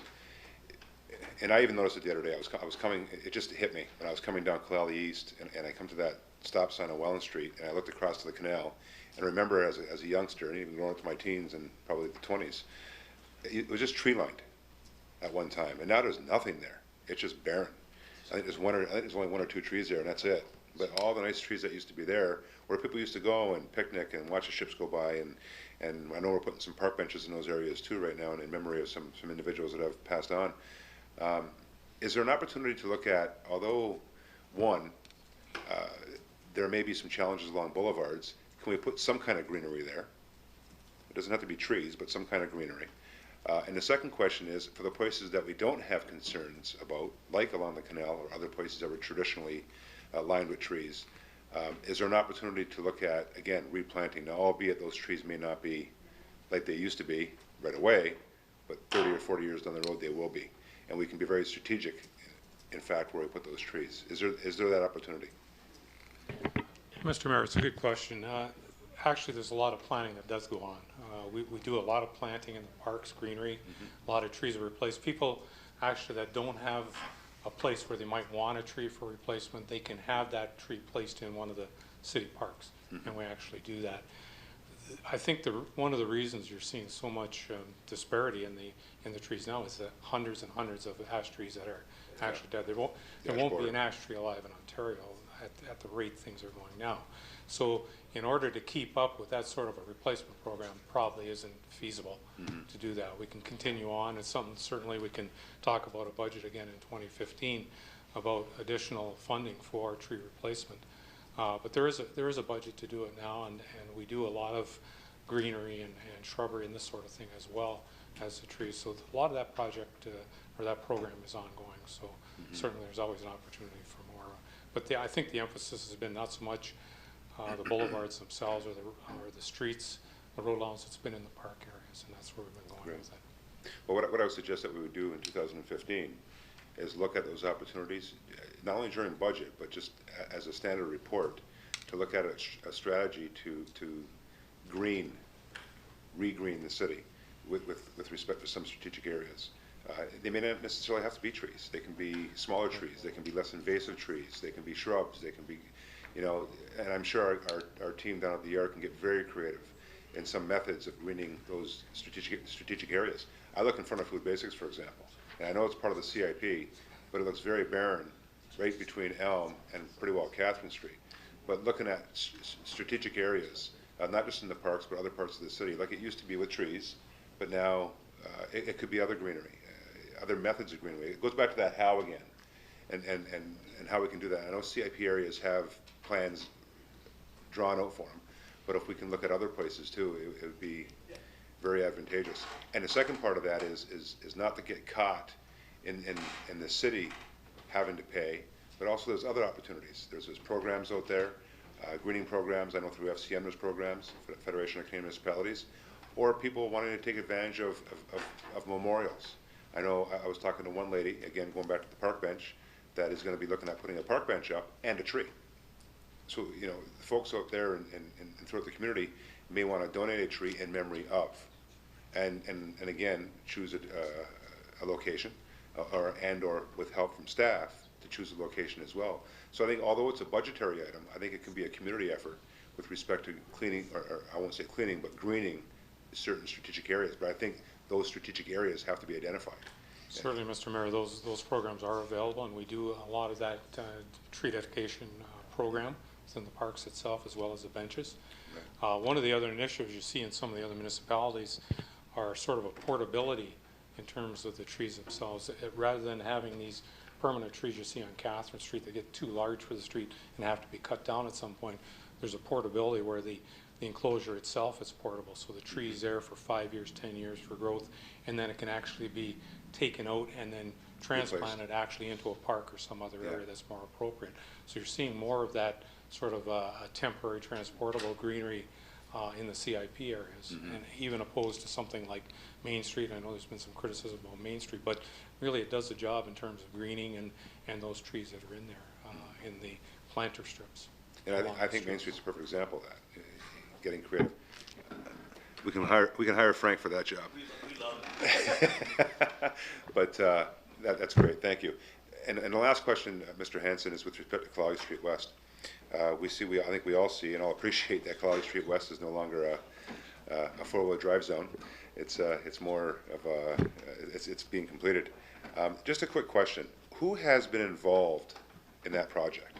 And I know it's been a regional and city project, but the contractors themselves, who's been actually doing the work? Mr. Mayor, it's been a partnership between the region and the city. It's a regional road, so the city identified the need for a new water main along Claudia Street. So that was replaced as the first step starting in January. The rebuilding of the road is coordinated through the region of Niagara.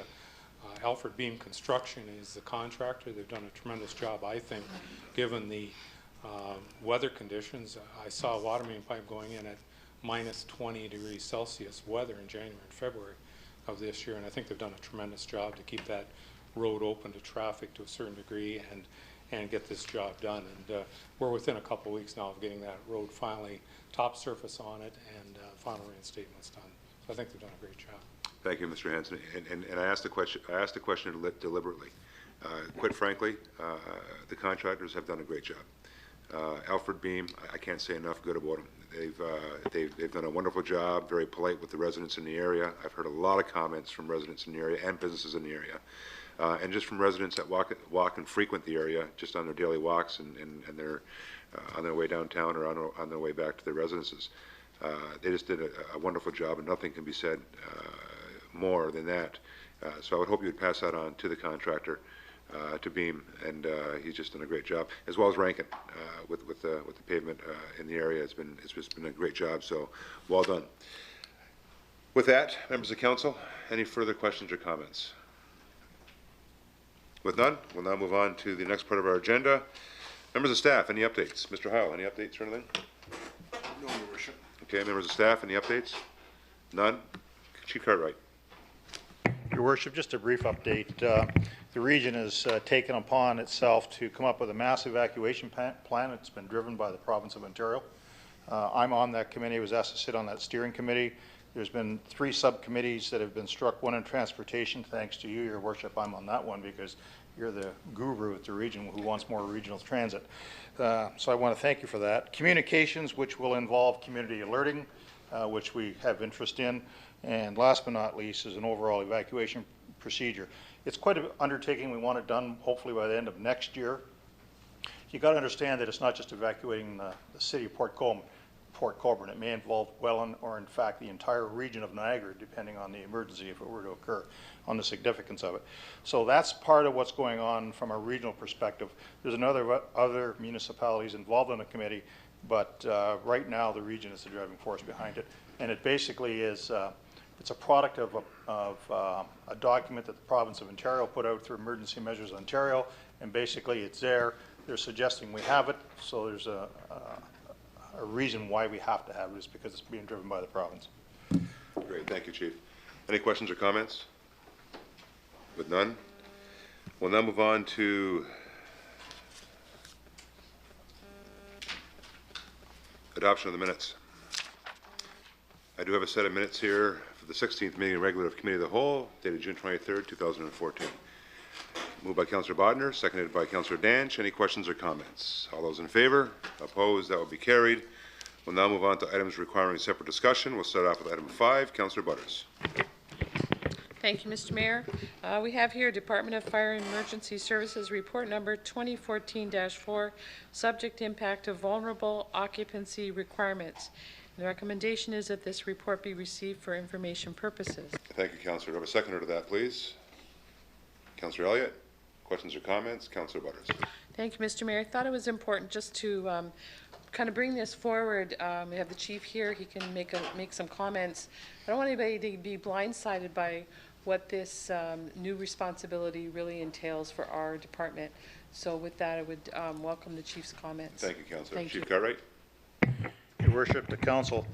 The province of Ontario has come up with new legislation that started in January of this year, and it will impact our particular municipality in the sense that we have a number of these occupancies that fall into place under this legislation.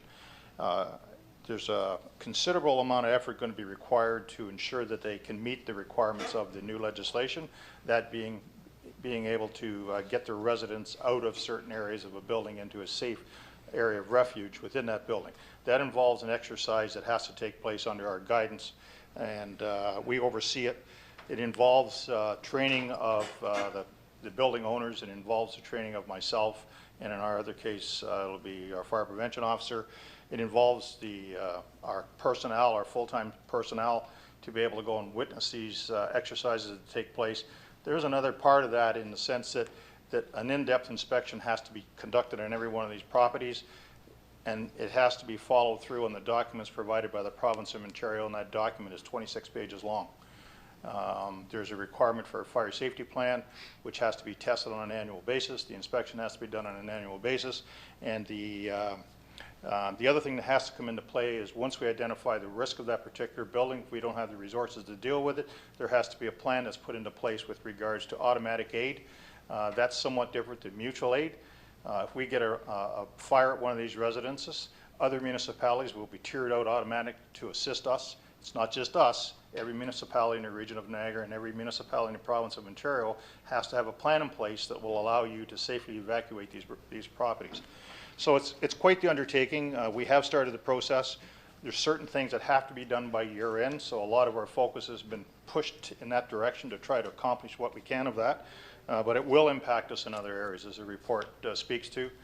You need to understand that we continue to have obligations under our inspection program with regards to a demand or a complaint, and my report speaks to the fact we're receiving about 6 complaints a week that we have to deal with. Some of those then migrate into orders. Issues on apartment buildings are one of the most popular things that seem to be occurring right at the present time. And then there's the follow-up inspections that have to take place out of that. So it is an added workload, and I just wanted to point it out to council through this report. The CAO felt that it was worth bringing it to council's attention to have a better understanding of exactly how these types of things are impacting us as a municipality. We all know that we're being stretched as has been past pointed out to council. There will be a plan in place with regards to the CAO and myself coming forward with something in not too distant future. Thanks, Chief. That's fine. Great. Questions or comments further? Councillor Botter. Thank you, Mr. Mayor. Through you to the CAO or the chief, as good and well-intentioned and I'm sure needed as these requests are from the province, is there any money coming forward from the province to pay for this? This is a huge burden on communities that are expected to, do this in what is relatively a short time frame, I think, from manpower and just money spent. Is the province sending along a little cash to help us out? Chief. Your Worship, the council, the short answer is no. They have no intention of funding the fire service in the province of Ontario. They've left that to the municipalities to deal with. It's our problem. When I say it, I'm not saying that maliciously. I'm just saying that's the facts. Periodically, they have over the last 35 or 40 years provided some money on 2 different occasions in the funds in the sum of $20,000 or $40,000 towards rescue equipment and things of that nature. But as far as staffing goes, as far as providing money to assist us with this, absolutely none. Councillor Butters. Yeah, I just want to speak to it as well. They're not asking us to do this. This is a requirement. This is legislative. This isn't like, well, you can do it if you want to or don't do it if you don't want to. This is like, you got to do it. So that's why I thought it was important that we all realize the impact and the implications of this. Thank you. Thank you, Councillor. Further questions or comments, members? Councillor Elliott. I guess Councillor Butters brings up a good point. Obviously this is mandated and legislated by the province of Ontario. I guess the only way, short of hiring somebody to pick up the shortfalls and things like that, how much work do we do that's optional, that's not mandated by the province? That, I mean, you could vet out and say we're not going to do this anymore without putting anybody at risk. I don't want to sound like we're going to put our citizens at risk. But how much do we do, and I don't want to, that we don't have to do, that the fire service is not mandated to do, that we could drop and say, we do this as a service that we provide, but we're not mandated to provide that service. Because that's what we're going to look at. I mean, we got to look at what are we going to cut in order to keep within budget what they mandate us to do. The only other option is we either hire somebody else on, which is going to be a huge burden on us, or we look at reducing services on those things that aren't mandated. And the province is forcing our hand. We're a small community. We only got so many people. We only got a purse that's got a real tight string on it. They're telling us now you have to do this and now you have to do that, and that's great, but you don't throw any money at us. And I think that all other small municipalities are going to have the same problem. How do you fund these? Unless you reduce services that aren't mandated by the province, and I don't want to put people at risk, but I think that's what we have to take a look at. We've got to cut back somewhere on maybe things that we do that are proactive, that we try to help people out at. Maybe we have to take a look at that, because I mean, if we don't stand up and tell the province, you know what, this is just another thing that costs us money, you can legislate all you want, but we're going to the same people every single year saying we need more money because you told us to do that, you're not helping us out. Somewhere along the line, somebody's got to say, you got to stop. We understand that there's risk involved to the citizens, and that's why you want to look at the vulnerable sector, and I get that. But somewhere along the line, the purse string's got to come into play somewhere and say, we'll take this out of what our operations are, and we'll turn our focus and our manpower onto what you want us to do. So I don't know if there's things that Chief, that you can take a look at and say, we're not going to do this anymore, doesn't put anybody at risk, but can we cut back in some areas and focus on what they want us to do? Chief. Your Worship, believe me, because of budget restraints over the last number of years, we've looked at a lot of various things and how to do things. A couple of things that have occurred was the Bill Teal incident, where he was able to come in and assist us with that. Well, Bill has since retired. Since he retired, we have a firefighter that's on light duties. Will be going off in the first part of September and coming back to full duties in January. So we're going to lose that person that now is taking on some of that workload that was originally identified prior to Bill. We have brought forward the core services to council. This council, in fact, authorized those services. They aren't to be cut, or weren't to be cut at that particular time. As far as our fire prevention public education program, quite honestly, I don't believe there's anything to cut there whatsoever. I believe we're operating at a minimum right now as far as what we can do. We're doing our public education program. We're doing our inspections upon request or complaint. The issue that comes to light here is, yes, you're right to give us more to do with no further resources to do it, other than a whole list of things to do.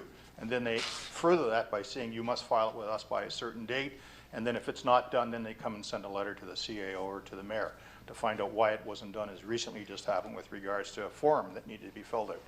So there's lots of downloading, if you want to call it downloading. I don't know that's necessarily really downloading. There's just ensuring that certain parts of our job are being done as they want them to be done. I think that's what they're trying to do. I don't think we can just reach out and say we're not going to do a certain portion of fire prevention.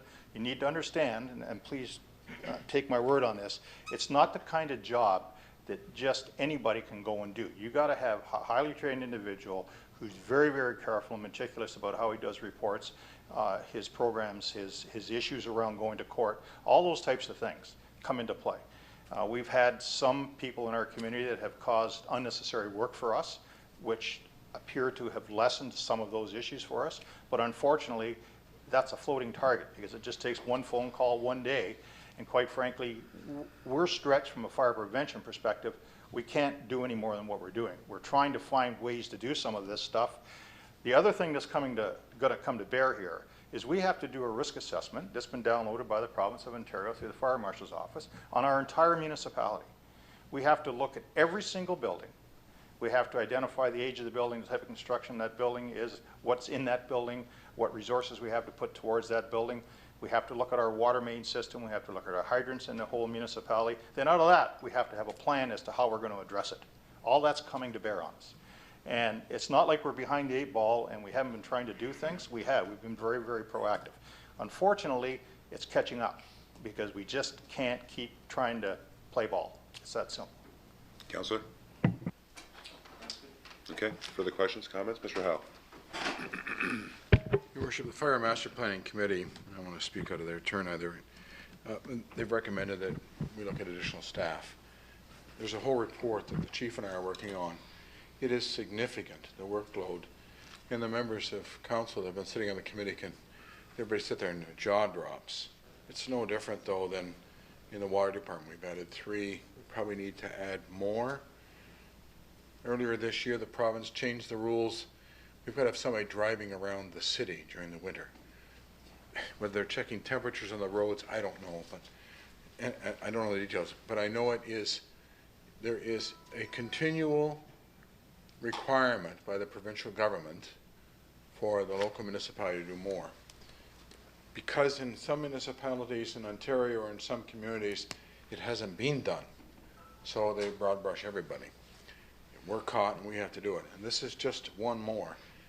It's all right if we don't have the resources, if we have the resources, but the resources every day are being stretched more and more and more in all of the departments in respect of these mandatory programs. And we're trying to address it. We'll be back to see you shortly. Thank you. Councillor Butters? Thank you, Mr. Mayor. As part of the Fire Master Plan Committee, along with Councillor Demery, we sat with a really long, comprehensive list of, say, for example, the core services, and that report came to this council. We went through each and every single one of them, dissected them, and it was interesting to note that when you unplugged one, it would have this ripple effect. So it's not as easy as you might think of just saying, oh, well, we just won't do A, because taking out A will have an immediate effect on B, C, D, E, F, G. So you have to proceed very carefully if you want to go that route, which you could, I suppose. But you have to know that when you unplug one thing, it can have a pretty big impact on several others. So when we went through that whole list, and then that report came to council, it was with the idea that we had examined each and everything line by line and had good discussion on all of those things to make sure that what we were doing was the right thing for the municipality. What people expect, what they need, what they have, and I wouldn't say it is, I couldn't say it's overladen with any kind of frills, and it's pretty basic stuff. So having that core services part, which this council okayed, and then, as the chief said, the risk assessment, that process is going to be a huge undertaking. When he first told us about it, my jaw dropped and I thought, holy cow, like, I don't even know how that's all going to get done, but it has to get done over time. And thankfully, we have a really committed fire department staff that does the very best job they can with the resources that we provide. And I'm throwing it out there at this point that at some point we are going to have to look at giving them the resources that they actually need to do the job that's required of not only what we expect, but what's mandated by the province of Ontario. Thank you. Thank you, Councillor. Any further questions or comments? Councillor Bodner? Belabor this, but is there any chance, and I know this is specialized work, but we hire consultants to do different jobs when you have to have it done. Is there such a thing as that in the fire department or not? Chief For Fairway? this particular. No, I'm sorry, Your Worship, to you, to council. You can't put that type of work out because it's got to be addressed by, it's got to be done by the assistant of the fire marshal, which only can be a municipal employee, which is designated by council. In our particular case, it's myself and Mike through the office. Those are the two things, and then we get cards issued to us to do and do that type of work. You can't take it out. Where we try to do it is now we're trying to, I hate to use this word, but quite frankly, what we're trying to do is one of the services we provided over the years was we did we did fire safety planning for businesses in the community. We're trying to wean them off of that particular service simply because it's not mandated for us to do that. But the other side of the impact is, and they can hire consultants to provide that service. The other side, though, is it becomes a cost that's got to be burdened by that municipality. The payback for us has been when we've needed a specialized piece of equipment or something to, that would normally come through a budget process, or we would try to get through a budget process, we've been able to get that accomplished through donations from these various businesses. So we're trying to deal with that. We have 49 businesses in this community that require fire safety plans. They have to be reviewed on an annual basis. And it's an ongoing thing that contact individuals. I have my one crew out, I'm designated in work. If I can just take a couple seconds longer, Your Worship. We've designated what work we can with regards to the risk assessment to a particular platoon that's going out on a regular basis. So if you see the trucks out driving around, they're out for a reason. They're going to all the businesses, all the industry in the community, making sure our contact information is there, trying to identify what risk. We have another platoon that's going out and identifying all our fire pre-plans or pre-fire plans for the entire municipality. For example, every home on the fire lanes has got a pre-plan for it. So if there's a fire on any of those homes in any of the fire lanes, we have a plan in place that tells us how we're going to fight that particular fire. All that work goes on behind the scenes, and we've got another group, another platoon that deals with training of our volunteers and things of that nature. It's a multifaceted thing that's coming onto us here, and we're slowly but surely getting caught up in something that's going to take council support to either deal with it in one fashion or another. A council today is going to have to make a hard decision here as to which way we're going to go, because it will affect the services we provide. The other issue here is I can't just take an ordinary firefighter and put him into that position. Two things occur. Number one is it may not be done accurately, which then becomes a liability to the municipality. And normally what happens is it produces more work for Mike to do, because from an expertise perspective. So that in itself is a further burden on our work. Okay. Further comments or questions, members of council?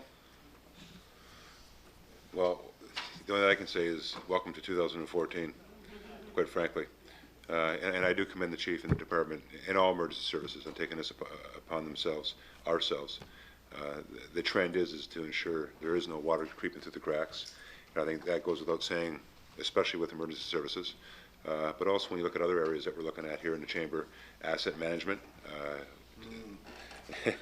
The CAO and I had a very interesting discussion the other day about asset management. We have many more to do. And of course, with that, a report that I want council to see in the near future with respect to how we should be more aggressively managing our assets, especially when it comes to budget time. Mr. Hansen knows exactly what I'm talking about, and but it takes money. And at the end of the day, in 2014 and beyond, we just, as we have been in the past, simply can't turn a blind eye to some of the assets as well as responsibilities we have when it comes to emergency response. So those realities are upon us, and we have to deal with it. So good on you guys with the committee as well as the department with respect to identifying those loose ends and dealing with it. So great job. With no further comments or questions, all those in favor? Opposed? That will be carried. Thank you. Members of council will now move on to item 8. Councillor Desmarais. Thank you, Mr. Mayor. Voicemail received from Linda Beaulieu on July 3rd, 2014 to the mayor's office requesting tree removal. That the voicemail received from Linda Beaulieu on July 3rd, 2014 to the mayor's office requesting tree removal be referred to the Director of Engineering and Operations for response. Thank you, Councillor. Have a seconder to that, please. Councillor Kenny.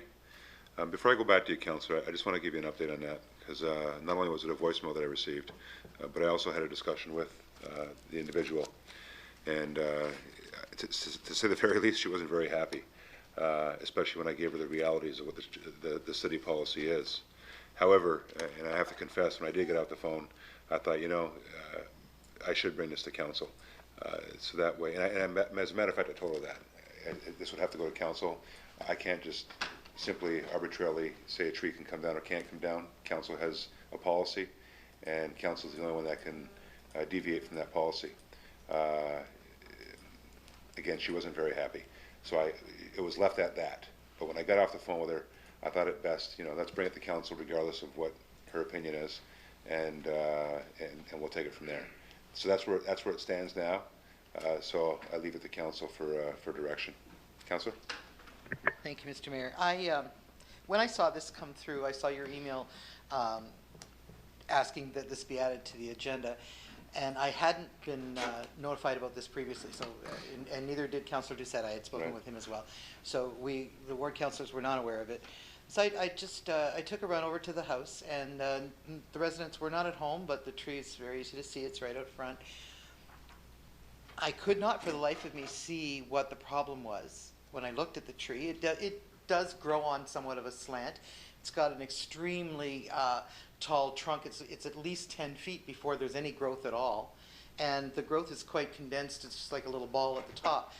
It is close to a pole with some wires coming across that, but I really cannot see what the problem is. And if our arborist has decided that the tree is healthy, and I must admit it does look healthy, then I'm not sure what we should be doing about this, because I think we're going to hear more and more that, actually I'm sure what I would do about this, but we're going to hear more and more of this, because I'm hearing people call all the time, and I'm having to explain to them what our policy on tree removal is. But we'll have to do something to get that word out there a little louder, a little clearer, because people don't understand it. In this particular situation, unless somebody says there's something wrong with that tree that I can't see, I couldn't support cutting it down. Yep, great, thank you. Any further questions or comments to the recommendation? So just to be clear, we're going to expect a response back from staff at the next meeting? That's what I'm reading here? Mr. Hott? Worship, at the time, we weren't sure we're going to have the arborist report. We have the arborist report right now. The tree is all right. They said come back in a couple of years and reassess it. So in our haste to get the agenda out, I asked Ashley to fill it this way. And then we got this, had it. She finally got it in. So it's really, Your Worship, the staff are going to, unless otherwise directed, your current policy is no, it doesn't come down. And that's how we will be responding unless there's direction otherwise by City Council. There'll be no further report, Thank Your you, Worship. Mr. Hall. So there is no further response coming from staff. You're sticking to policy. And as well, we have the report in front of us. Mr. Hanson, any comment? No, Mr. Mayor. What we, just for council's information, what we routinely do when we get a request like this to take a tree down, if we're not certain that it's dead or an assessment isn't done by a rose farmer, we will ask a certified arborist to come in and do an assessment of the tree. That's what's been done in this case. It would appear that this 40-year-old silver maple is in fairly good condition. You can expect it might live another 20 years or so. So we would recommend, I don't think there's need for a further report, we'd recommend, as per council policy, is that we not take down this fairly healthy tree, and we say no to it in this case. Great, thank you, Mr. Hanson. So if we can add that to the recommendation, Councillor Desmarais? I'd be happy to add that. Okay, we'll just add that as an amendment to the recommendation. Do I have a seconder to that amendment, please? Councillor Bodner. Any questions or comments to that amendment? All those in favor? Opposed? That will be carried to the main motion as amended. All those in favor? Opposed? That will be carried. Thank you. We'll now move on to notices of motion. Are there any notices of motion this evening? With none, motion to adjourn the committee of the whole, please. Councillor Kenny, Councillor Butters, all those in favor? Opposed? That will be carried. We'll roll right now into the council meeting. Madam Clerk, are there any addendum items?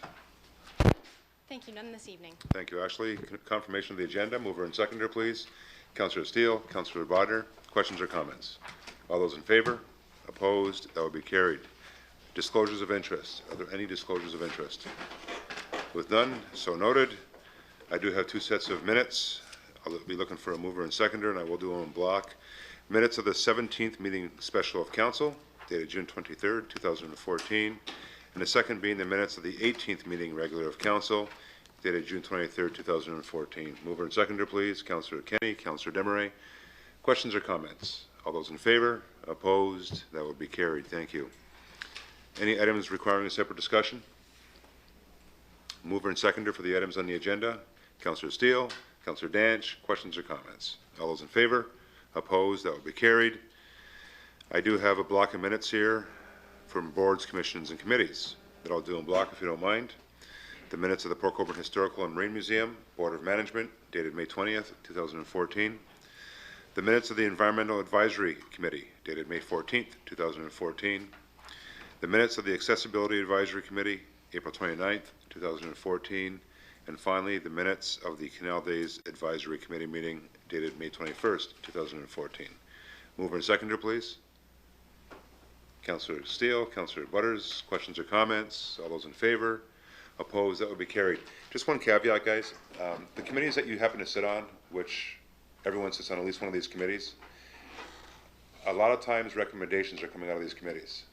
So a couple things. One is that I've asked staff, in particular, I think, was it you guys talking to about this, Bob? Yes. To talk with Ashley to ensure that when recommendations come out of these minutes, to make sure they're highlighted so that you recognize them. So pay close attention to the minutes, because there may be contained within those minutes recommendations that can only be passed by council.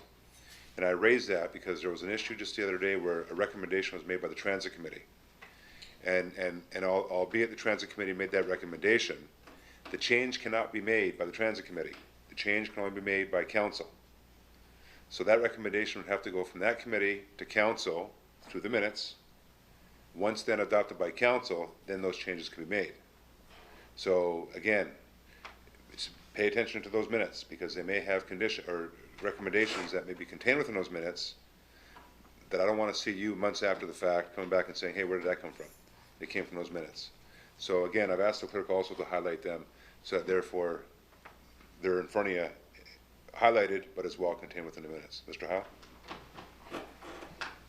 Your Worship, what we've asked everyone to do, all the committee secretaries, is to be absolutely sure that if there is a recommendation coming out of the committee that is rightly a council decision, that a separate report, or at least a memorandum, would be prepared to flag it specifically if there's something where there's a policy that needs to be considered by council.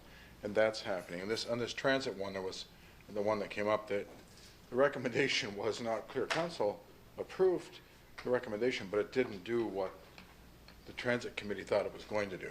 So there was a miscommunication. We're going to try to identify from a staff level to make sure that any policy of council that is council policy will come in a separate recommendation through a memorandum to accompany the minutes. You got the hug there, eh?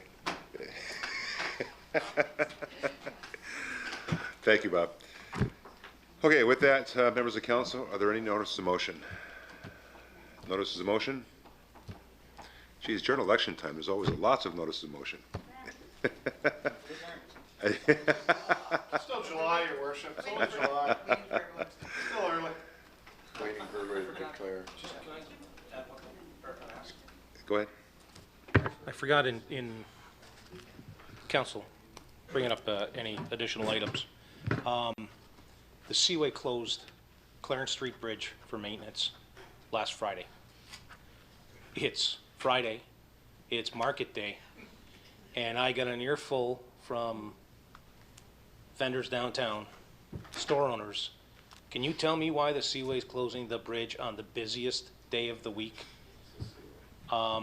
Is there anything we can put forward to say, you know what, you guys want to do some work on your bridge? I understand there's fixes that have to be done, but Friday on market day when downtown is like crazy, the congestion that it caused in the rest of the town, I mean, come on, do it early in the morning, do it on a weekend or anything, but Friday when market's on and everybody's coming into town, it just created chaos in the Middle Bridge and on Main Street. I don't know if Councillor Danch heard from anybody, but I heard complaints that you couldn't get around town, you couldn't get anywhere.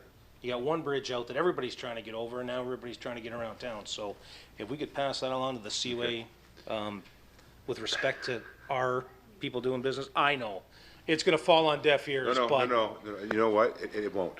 It won't. Ron, I'm sure you got contacts down there with respect to the maintenance side of it. Can you fire off a quick communication to them and request that from if they have some capital work done or that has to be done, we expect that. But if they can do it on a better day, as well as I'll talk to my contacts as well and ensure that. Okay. Thanks, Councillor Elliott. Members of council, with no notices of motion, surprisingly, I'll move to the clerk to introduce the bylaws. Ashley?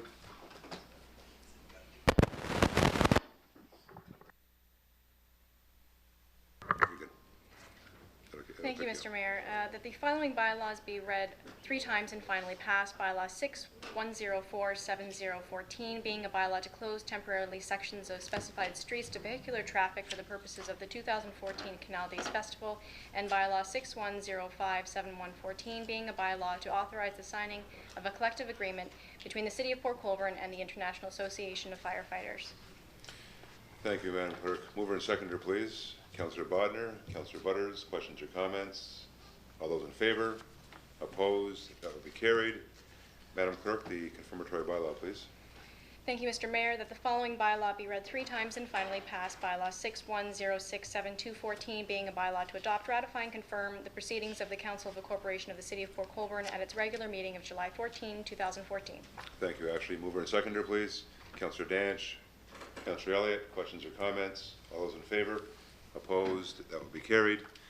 Members of Council, I'm now going to ask for a motion to go into closed session, dealing with A, minutes of the closed session portion of the June 23rd, 2014 regular council meeting, and B, a confidential verbal report from the Chief Administrative Officer, conveying legal advice from Monique Atherton, Solicitor, Sullivan Manny, LLP, respecting a matter of potential litigation involving municipally owned property pursuant to Municipal Act 2001, subsection 2392E, litigation or potential litigation, including matters before administrative tribunals affecting the municipality or local boards, and subsection 2392F, advice that is subject to solicitor-client privilege, including communications necessary for that purpose.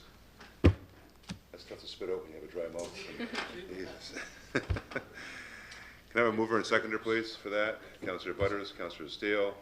Any questions or comments to that motion? All those in favor? Opposed? That will be carried. Have a wonderful week.